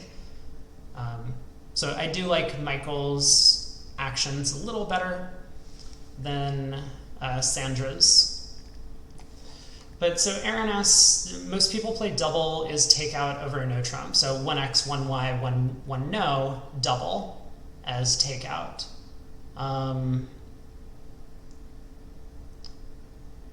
that sounds like an agreement to me. I mean, it makes a lot of sense, but I think the straightforward way to play it is values. The one no was probably 9 to 11 and no, get out of here, scissors. No, what are you talking about? You have these ranges all skewed. In Australia and New Zealand, it's like 0 to 4. And like, yeah, if it goes, I'm sorry, was it 1x 1 Trump? Yeah. I think people play that as a value showing double, right? Well, that's what I said is, I think, the undiscussed agreement, but Aaron says it's the new expert standard. Um, or, Interesting. So wait, are you certainly pushing accessible. for it to be the new expert standard? Wow, this is the slowest contract I've ever seen. I see. Like people treat that double as a responsive double. That seems sensible. Yeah, so Aaron's talked to Corbel, Gru, and Dwyer about it, and they all seem to play that sort of thing in their preferred partnerships. Um, okay, so in the blue room, it looks like what's happening. Jenny threw a winner on the previous trick. What? Okay, I'm. Okay, I can't watch that room. Let's look in the green room. Yeah. So two spades doubled in this room. Similar lines of play so far. Although Sandra has yet to touch the trump suit. Whereas Michael, I think, pretty quickly led a spade towards the queen. Yeah, Sandra may be trying to shorten herself as much as possible in the hope something good happens later in the play. Yeah, definitely. Unfortunately, this third round of hearts is not going to work out particularly well for her side. I don't think.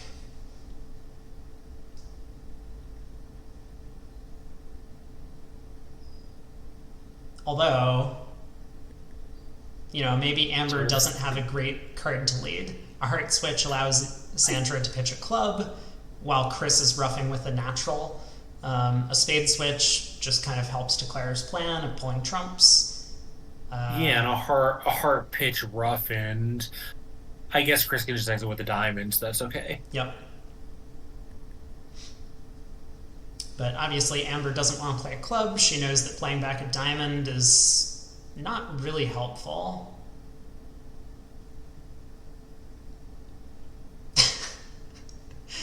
I think she's probably just gonna play a heart in the hope that it promotes a trump trick. Excuse you. Excuse you. Uh, wait. How do I do this? No, I have to type in chat. You came here to laugh, not to read. I was so about to time you out for questioning V8's capabilities as a bridge player, but I'm way too lazy to type it. Was the TLDR that double is takeout by West and so East should shut up? Over the one no trump, like 1x, 1y, 1 no. Hold on, I'm gonna read. You don't have a penalty double. I agree with that in general. So competing more often is the logic. I think one of the things you lose out on is if you have like a 10 count and your partner has a real overcall, you can miss out on penalty there, right? If your partner has like 14 and it starts a heart of spade and this guy sticks in a cheeky one no trump white, you really want a way to have them question bidding like that against you again. And Yeah, right. You still double, but of course, this double partner is not going to respect unless he has extras. yeah, But questioning the sensibilities of forbidding, same thing. But yeah, let's see. Concluding the comment. Hate to be going plus 140 in spades, but minus 90 when Claire has 5 diamond tricks or something silly. right. True. Very true. Like, I think you're probably right that on average, it's going to be much better to have these doubles be like multiple places to play or take out-ish or whatever. So meanwhile, in the blue room, East West have done an awful lot of bidding on a hand where things do not lie that well for them. One of the reasons they don't lie that well is they just have no high cards to bid to a game early. Yeah, wait, what happened? Oh my god. Okay, so East opens a heart. Shan elects not to make a takeout double of hearts. It's probably a little light. I mean, it's a 9 count, but the 4 card spade suit is nice. So he doesn't bid in the first place. Debbie elects to bid 1 no trump rather than, for example, 2 hearts, which I think some might And prefer. planning to show a weak preference, which I think is certainly my style on a hand like that. Yeah, yeah, yeah. And so North does make a takeout double of hearts. We get 2 clubs by East, showing clubs, 2 spades by South, and now Debbie And just. now Debbie upgrades her king of clubs quite reasonably because Michael would voluntarily over this double. Yeah, true, true. And now Michael said, "Ooh, I have 100 honors and hearts. That's gotta be good for my side." Let's take a moment to appreciate the diamond discard at trade. Was that in the green room? Wait, did we see a similar thing? North discarded a diamond winner just the same as Jenny Wolpert did in the blue room. I'm not sure it mattered. Right, yeah. Why would you need to protect Queen Third of Clubs with the way that this auction has gone and the bidding? I completely agree. But yes, it I do not believe it actually mattered from a double dummy standpoint. So So Dwyer has chosen the same forcing no trump, but Amber did not make a takeout double, which I think is very conservative with a hand like that. right, it's I don't know. Amber's been all over the place. I don't know anything about her, so I don't know if she's normally like this, but it seems she is hyper aggressive on some hands and then hyper conservative on Hmm. others. Won an open national recently. Well, so did you. I mean, we know that doesn't count for anything. Got him. I get. Oh, recently? That's true. No, you won an open national when it was only competing with one other event. Nowadays, like, people can win a national when it's like competing with 5 other events that have stronger fields. What So, what event did she win? I have no idea. Yeah, but the Kibitzers clearly do, so I'm asking them, not you. Yeah, yeah, yeah. Mixed BAM. All Got it. right, so Open is giving that event a little too much dignity. True, true. Like those of some of you may know, Rob and I were second twice in that event. Yeah, with a wide variety of teammates. Yeah, including one pretty strong team that totally forgot to win. Yep.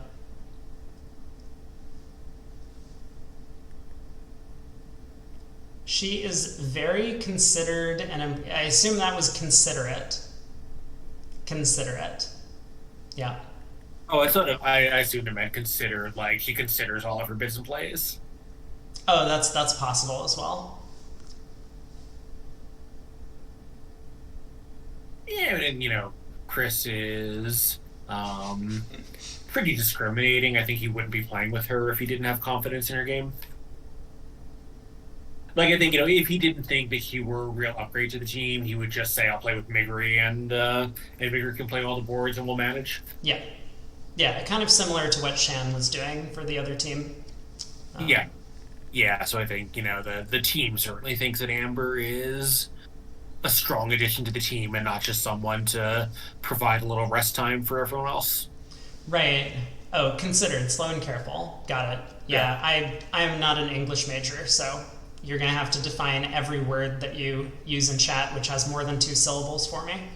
Thank you. So meanwhile, Yeah, the fact that Amber didn't bid allowed East West in the green room to stop in 2 hearts. yeah. So this is going to be at least a few imps to the Millens team, and if they can somehow go plus, I haven't been counting the tricks here. It'll be a colossal swing. Is there? It looks like East West are going to come up. Oh, Chris has pitched down to King Queen Tight of Diamonds. Yes. Oh my God! See, this is exactly another reason why you need to make bids with your hand when you have, um, like when you have the Right, cards because for it. Chris couldn't imagine that his partner had this hand, so he must defend it. Right. Yep. Yeah, he just figured like he got a count on partner's high cards, he got a count on partner's hearts, and said there's no way that partner could have four spades, so I need to protect my spade holding. I think that's exactly right. Yep. Yeah, so now it's less than a par square swing. Yep, five imps. There are six boards to play. Both tables are in exactly mirrored positions right now. We got a diamond opener by west at both tables, and a spade from east. We'll probably rebid a no trump rather than two clubs. Nope. You use the word spasmodically in conversation with your son. He had to Google it. Was sure you made it up. Actually, so both West did choose to bid two clubs. Oh yeah, instead of rebidding a no trump. Um, okay.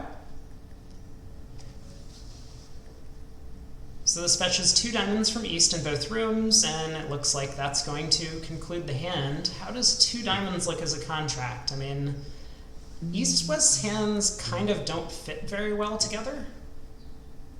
Yeah, I think they only have five top losers, right?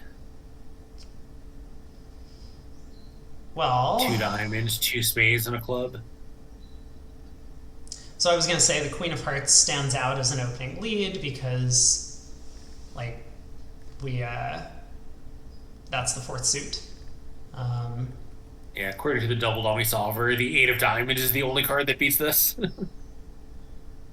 yeah, no, I mean that sounds right because otherwise Declare can get a club rough in the dummy.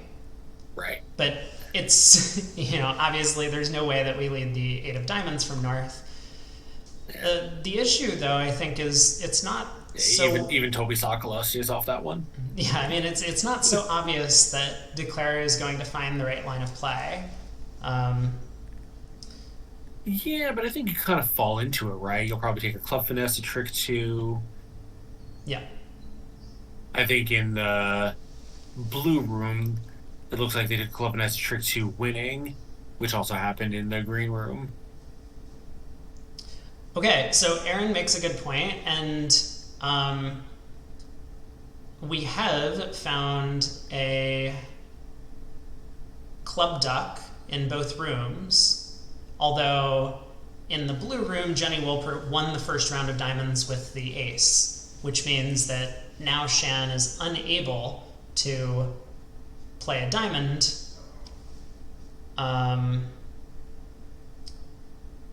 And pull all of Dummy's trumps before the club Right, but gets he ruffed. can give Jenny two roughs, right? Club rough, spade to the ace, club rough.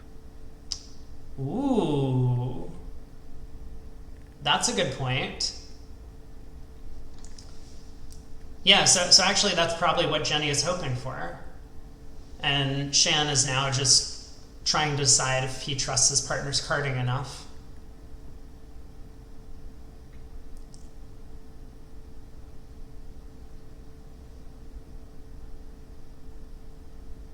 So Kevin is taking a very long time here. I think he's a little more suspicious of what's going on than Debbie Rosenberg was.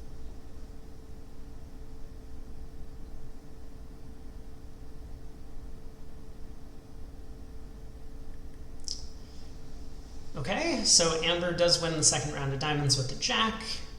Should be able to pull a Yes, third round still of trump catch the here. ace of diamonds now, yeah.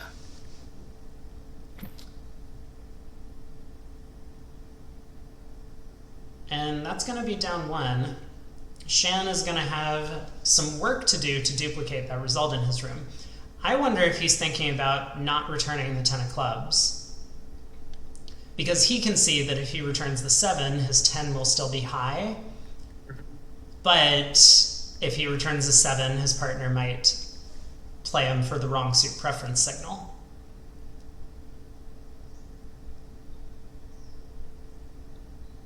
Yeah, although she's seen Declare's ace king of hearts by now, right?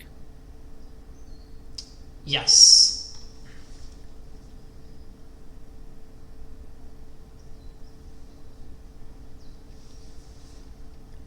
Shan does play back the 10 of clubs for a rough. So I think Jenny will probably play King of Spades, Spade to the Ace, just to make sure that Shan knows that she has this trump promotion.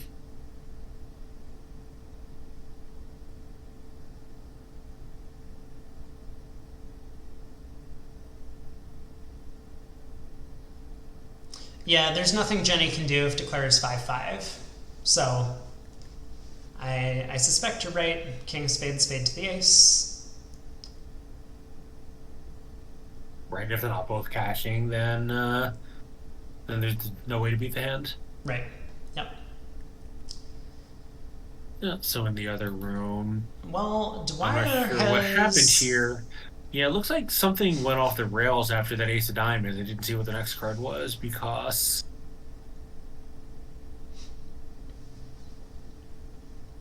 get him V8. Well, Chris in the yeah, south came down to a stiff. yeah, I want to go back and see what happened here after Amber cashed Ace of Diamonds. It looked like they were in good shape, and then all of a sudden they weren't. I guess Chris must have pitched a spade on the third round of diamonds, and that allowed Declare Yeah, to so set up a spade trick. now he did, and then Amber exited with a heart, which I think is still okay because Declarer's got some communication problems with the. Did Chris pitch a club at some point? Is that possible? No, but the ace of clubs just remained in dummy for too long. Amber never put a club through the ace jack. I So, see. so that's a big deal. I mean, two diamonds hasn't gone down at the other table yet, and actually it looks as if. But it looks as if Jenny is on I the think right it's going. track. Yeah. Yeah, I think she cashed the King of Spades. I don't think she'll have any trouble figuring out what to do now. Yep. Shan gave her count. Strong play by Yeah. him. So now second Yeah, I round think clubs. And drum roll, please. We have a tied match with Yeah, so a five very boards to nice go. defense by North South there. Yeah, for sure. For sure. It was like a really nice partnership defense. Yep. Um, So Sandra so opens 2-0 meanwhile, in third seat. This is a yeah, potential swing decision. I don't know Michael's tendencies, if he would open this 2-0 or if he would open a spade. I think with this many aces and tens and nines, 2-0 is pretty clear. If you open a spade, you have to raise one note to two, and that feels a little like an underbid, even opposite a past partner. Yeah. Okay, so Michael opens 2-0. We will probably see a push in the contract at the Yeah, very neither least. neither North is tempted by the junior pass out double here.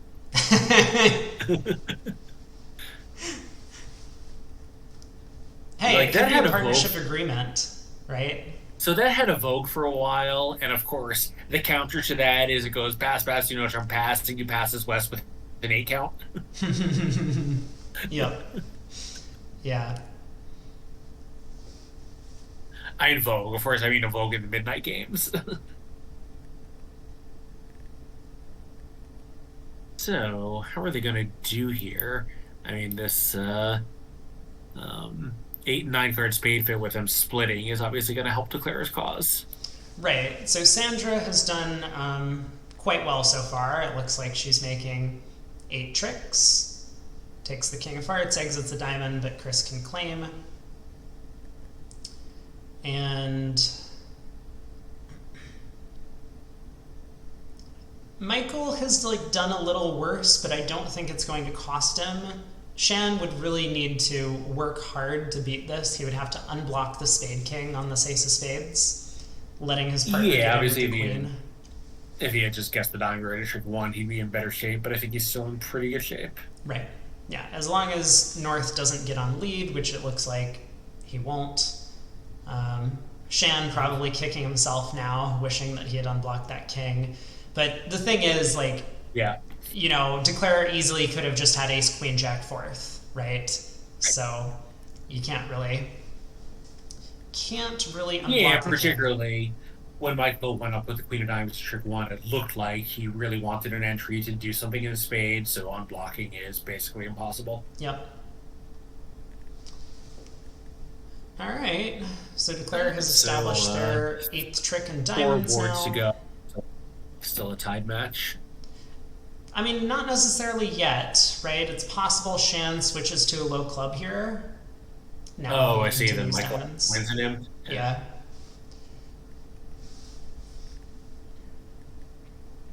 Yeah, I guess there's barely room for Jenny to hold the King of Clubs. right.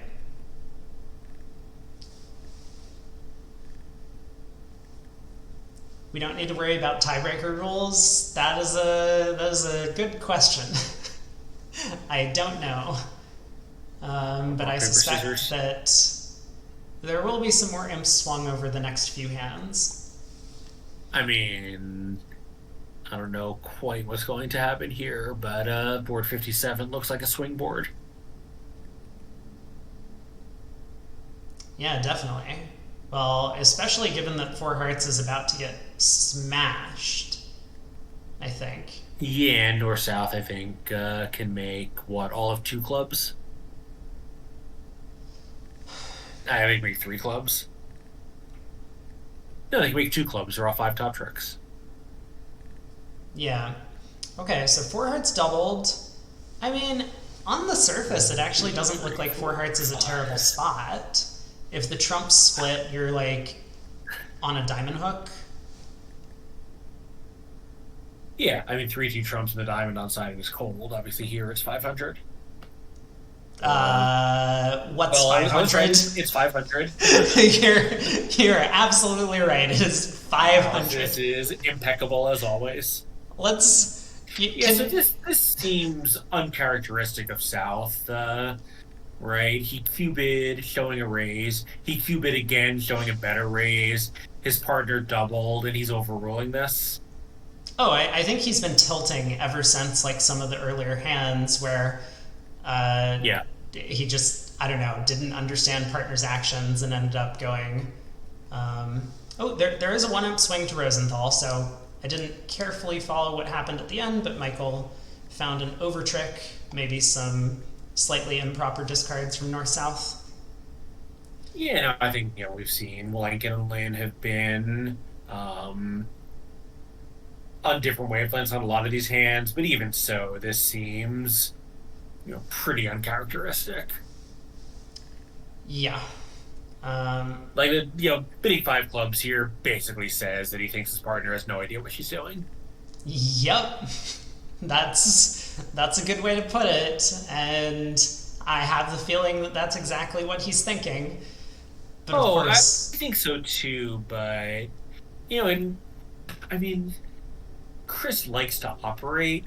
He's really very good at it, but this isn't an operation. This is just, you know, like one of the things that he says a lot is don't decide you know what the hand is, and I think he decided he knew what the hand was. yep, yeah. Now, Yeah. I think if it had gone four hearts pass, then I would have a lot more sympathy for five clubs. I don't know if I Right, would then bid I it would expect Four still. Hearts to be making. Right. Yeah, that's the main point. And I think I had mentioned this in the little video I made about the imps, where, like, imp odds, when the opponents have bid game, it's not so much about what you're making, it's more about whether the opponents are making their contract. If they're making their Mhm. contract, it's almost free to just save. And if the opponents are Right, not the making cost of their being wrong contract, is then negligible. Yeah. yeah, and like if the opponents are not making their contract, then just like double them and collect whatever penalty you get is also fairly Right. free. Yeah, if any of the opponents can make 620, who cares if you go for 800? Yeah, exactly. So I mean, you'd here, rather not, but it's 5 amps. It's just no big deal. right, and so I mean, like here, the opponents have bid to four hearts, and your partner suggested they're not making their contract by doubling. So there's no reason to bid five clubs, even if you think like maybe five clubs was making. So what? Four hearts doubled, you're getting at Right. least 200, maybe five. Or conversely, if they're making, you're almost certainly going for numbers. So 790 versus 500. You'd rather not lose the 7 8 imps, whatever it is, but you know, you'd still probably rather take your chances on defense rather than commit to a sure minus. Yeah, yeah, absolutely. So East West have collected the first 5 tricks, and Yeah. So Declare is about to claim, but obviously this will be just an absolute catastrophe. yep, 8 tricks minus I 500. mitigated, I think, by the fact that North South are about to go minus in the other room.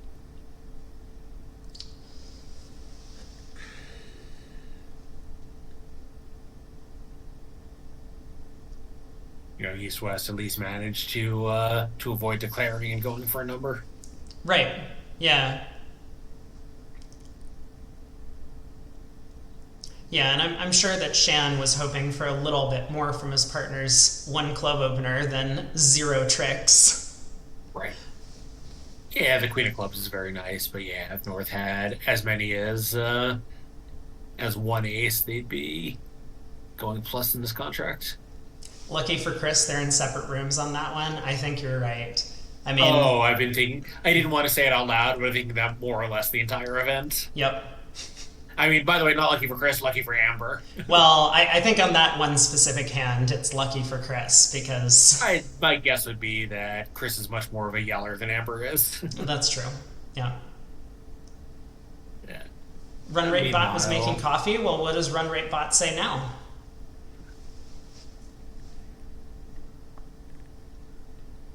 Rosenthal are up 1. Okay. But not for long. Chat seems to think you missed another high quality bid. Yeah, check out the green room on board 57. And let me know if you ever want to team with Chris Willenken again.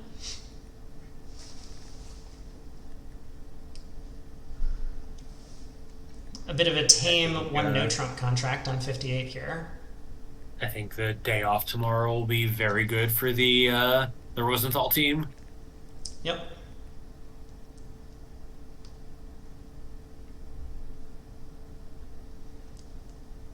Okay, so I mean, there's like a little bit of care that needs to be taken. No, I guess not. The defense in 3 now. Now East West just have all of the tricks. Yeah, I think all the tricks and also the defensive beer.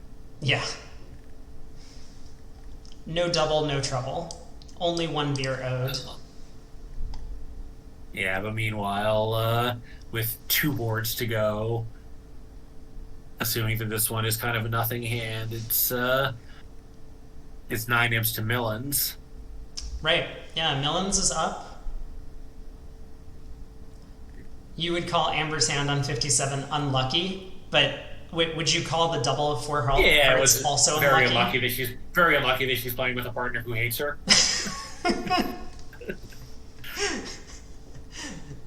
The punches just keep coming. Yeah, honestly, like that's obviously like North South or a partnership for this event, but not a serious partnership. But that's the kind of hand that can just really destroy a partnership, like where it's just so obvious that one person has absolute contempt for the other. Yeah. Very true. No, there was just no way for either of them to tell South to stop. I mean, North couldn't tell South to stop. South couldn't tell South to stop. It was just impossible. Yeah, I mean, obviously a little surprising from South's point of view that North had 3 trump tricks, but North heard the bid. North said they're not going plus, and South said, "I don't believe you." Right. Yeah. Okay, so same 1 no trump contract. I didn't see if the opening lead and defense was the same, but we got a small spade from Jenny in the north.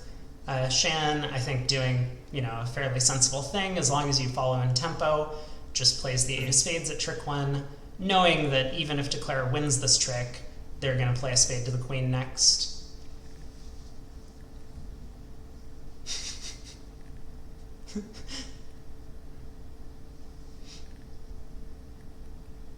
He had 7 clubs. Hey, Lapras. You just caught the last 3 boards. They have been epic. Wait, does that include the 2 spades doubled hand that took like 45 minutes to play at both tables?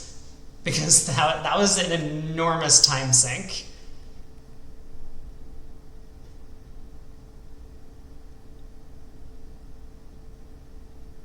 Yeah, it is pretty remarkable that these two tables are on the same pace because the two slowest players in the match are in the blue room, and I feel like the green room has some pretty quick players. Like Dwyer is not super fast, but he's reasonably quick. Chris can be very fast. Yeah. Somehow they're 3 cards ahead. Yep.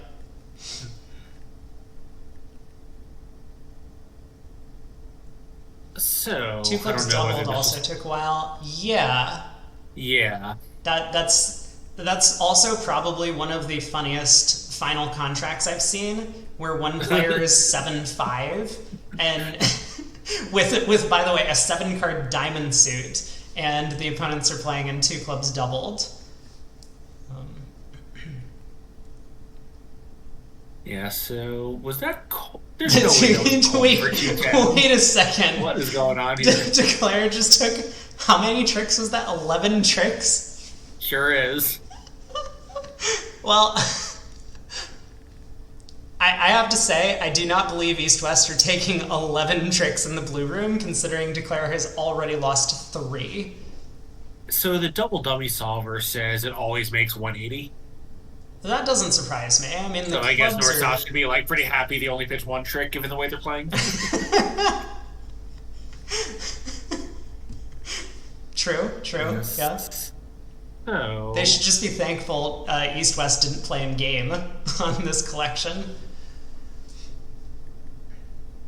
So meanwhile, on this one, North-South have a playable but not great spade game. They would need both spades and diamonds to come in, but that's not going to happen.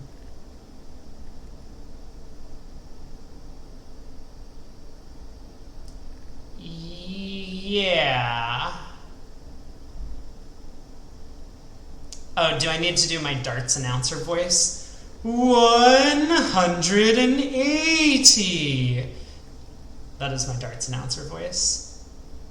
Although it was actually 210. So only I don't know what's 180 gets the happening. major emphasis. It's not any of the other numbers. So in the other room, whatever happens, Rosenthal is losing at least 1 imp because North-South have already taken 3 tricks. Yeah. So, alright, so it's 2 imps away, 11 11 imps. for Millens, and board 59. Chris is getting to game. He's already over partner's Yeah, 1 spade bid. He was just forcing game. I think Amber's going to be 3 spades here, and Chris is going to let it go, but who knows? Nope. No, Amber just bids 4 spades. She doesn't want to let her. Oh my God, Sandra my hits God. this. I mean, she does have 3 tricks in her hand, but this is definitely the I know you're on tilt and I'm going to punish you for it double. Yep. Her partner did take this raise, but so what?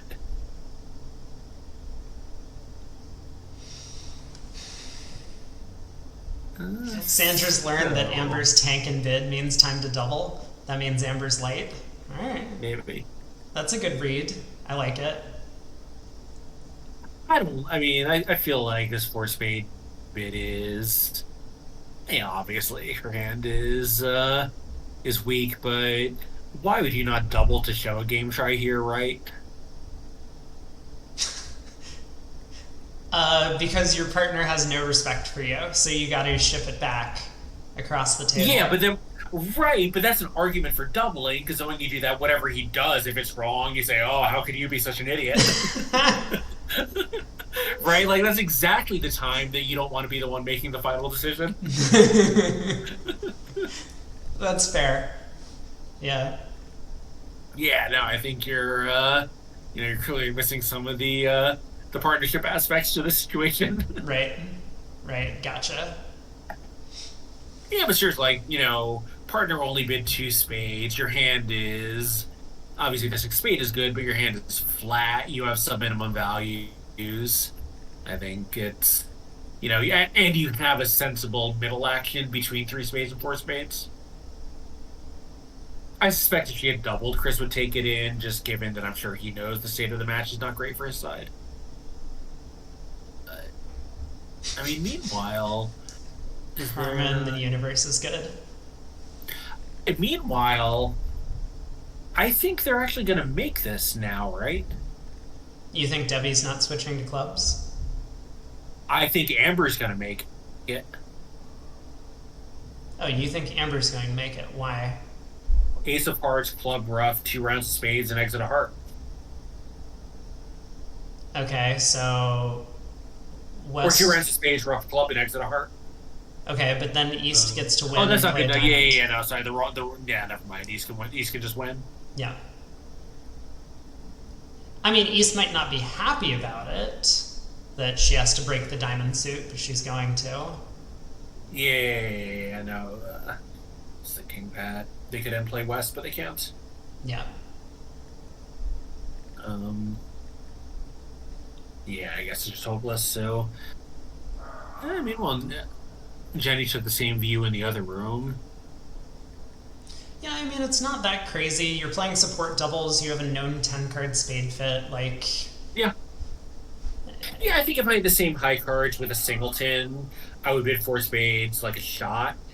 And the 6-3-2-2 with a minimum high card count and your ace is obviously useful, but it's not meshing with partners.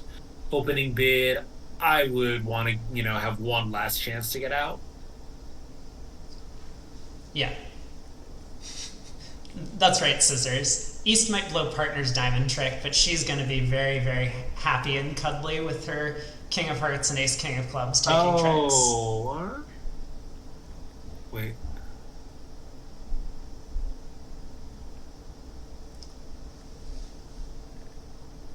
Oh, so actually, can they make this now by squeezing Debbie's hand in the minors? Yeah. So in the blue room, you definitely can. In the green room, um, yeah. Again, you can. It's true. You could play for West to have 5 diamonds and the long club. Yeah, I mean, this diamond pitch maybe indicates, like, I don't think they will, but at least double dummy, it looks like it's possible. Well, yeah, Amber can't anymore. But Amber can't anymore. Right. but she could have if she elected to rectify the count, ducking a heart, roughed a club, and then run the spade suit. But Jenny still has the option. I mean, she gets to think about it now. Jenny is in a much better position, right? She has done all of the count rectifying, and she has worked it out. Maybe. Maybe.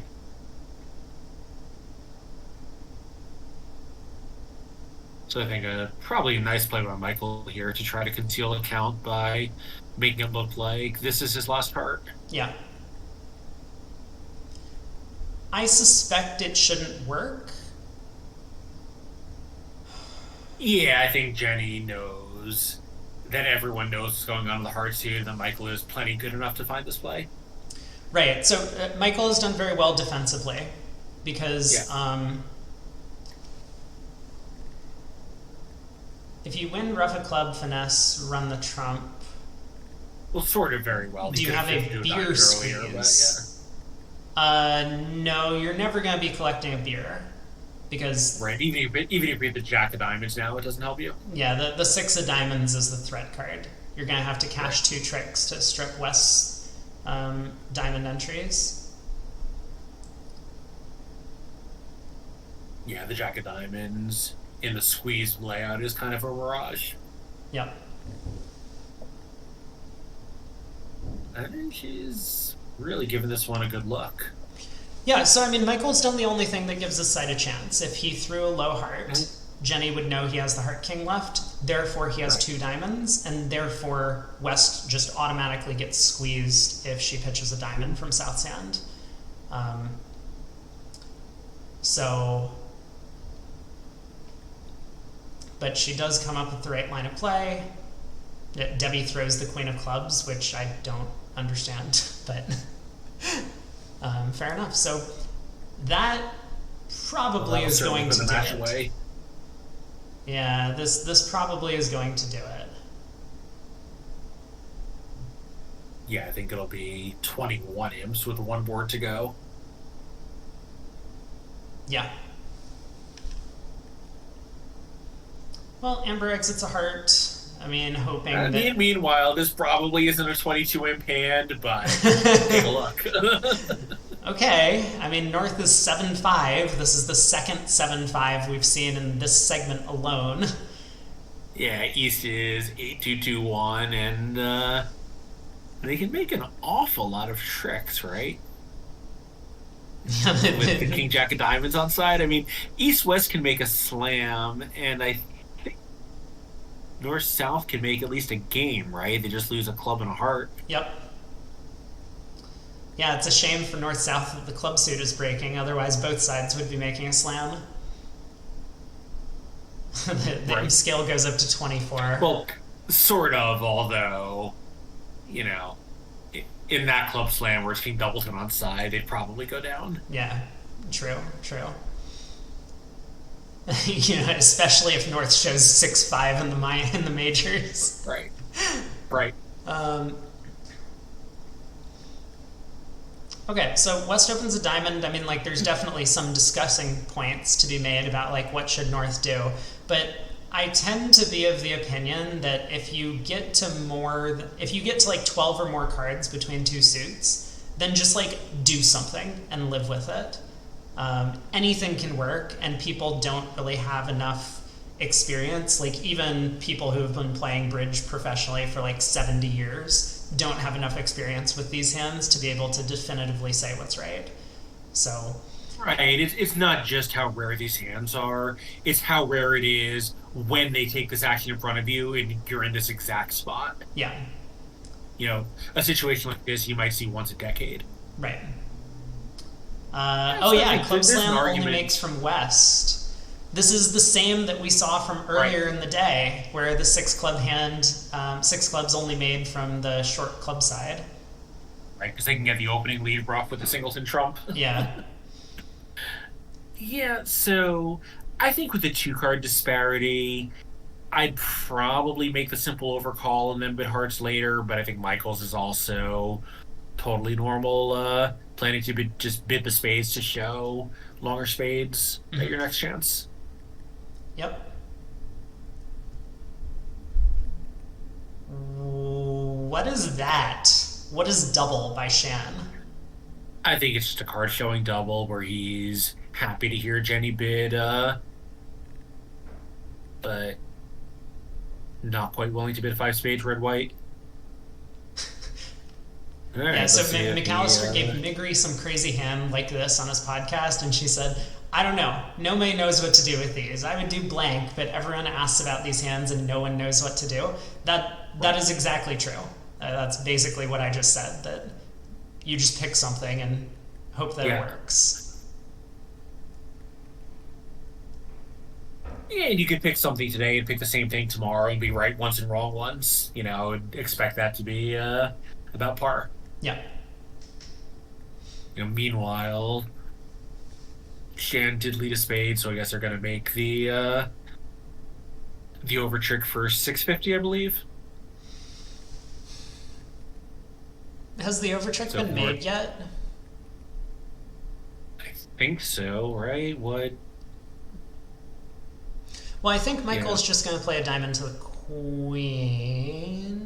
No, maybe he will run the 9 of diamonds. It's kind of free to run the 9, right? Yeah, you can always fall back on a diamond hook later if necessary. Yeah. Well, no, because North can switch to a heart right now. Oh, right, and then if the diamond loses to the jack, then you're just down. That's true. Yeah, so if North doesn't shift to a heart, then he'll run the nine. Otherwise, he'll lead to the queen. Yep. Okay. North switches to the club king, and Michael's going to be very happy about that. All the trumps Yeah. are pulled. Now he's going to be Yeah, it's content to great run for the him. diamond nine. Not going to Yeah, be like enough. knowing. Right. Well, I mean, I don't think I've spoken too soon. Even if Amber gets to five spades rewound somehow on this hand, I still don't think that's going to be enough for them to pick up the 22 they're back. So five spades rewound would be 1,200, maybe 1250, I think. I don't know. something in that range. Plus 550. Yeah, that's not. It's not particularly close to 23 imps. Yeah. I think 23 imp starts at like 3,000 or something crazy. Oh, it's got to be higher than that because 24 is 4,000 plus. Yeah, what's the imp Yeah, bracket that. for 22? I'm not certain. Yeah, no, 24 I knew was 4,000. 23, let's see here. Like maybe it's 32, but something. And and what's the tiebreak? Actually, yeah, 23 is 3,500. Yeah. 22 is 3,000. Oh, really? It's 3,000 to 3,490. Wow. Yeah. We were plus 22 once. We were plus 22 in Gatlinburg. It was the hand. Yeah. Oh, against the Subeks, I believe. It was the four no trump hand where like you doubled and Yeah, it. they took three trade. It was against Stan and Susie Subek, Yeah. who I both like very much, and felt really sorry for them, but not too sorry. Yep. Okay. I I forget what mean, happened, but yeah, they went down seven in four no doubled. yep. Well, Amber passed out five clubs. I have to admit that wouldn't be my choice, but again, you just like these 7-5 hands. Who knows? Just do something. It does feel a little inconsistent though. Yeah, I mean, I think obviously he was not expecting to have to bid at the five level, but yeah, I think having done so, probably have to close your eyes and bid. Easy for us to say though. Yeah. Well, one of the things about being a good bridge partner is you want to be consistent with the choices that you make.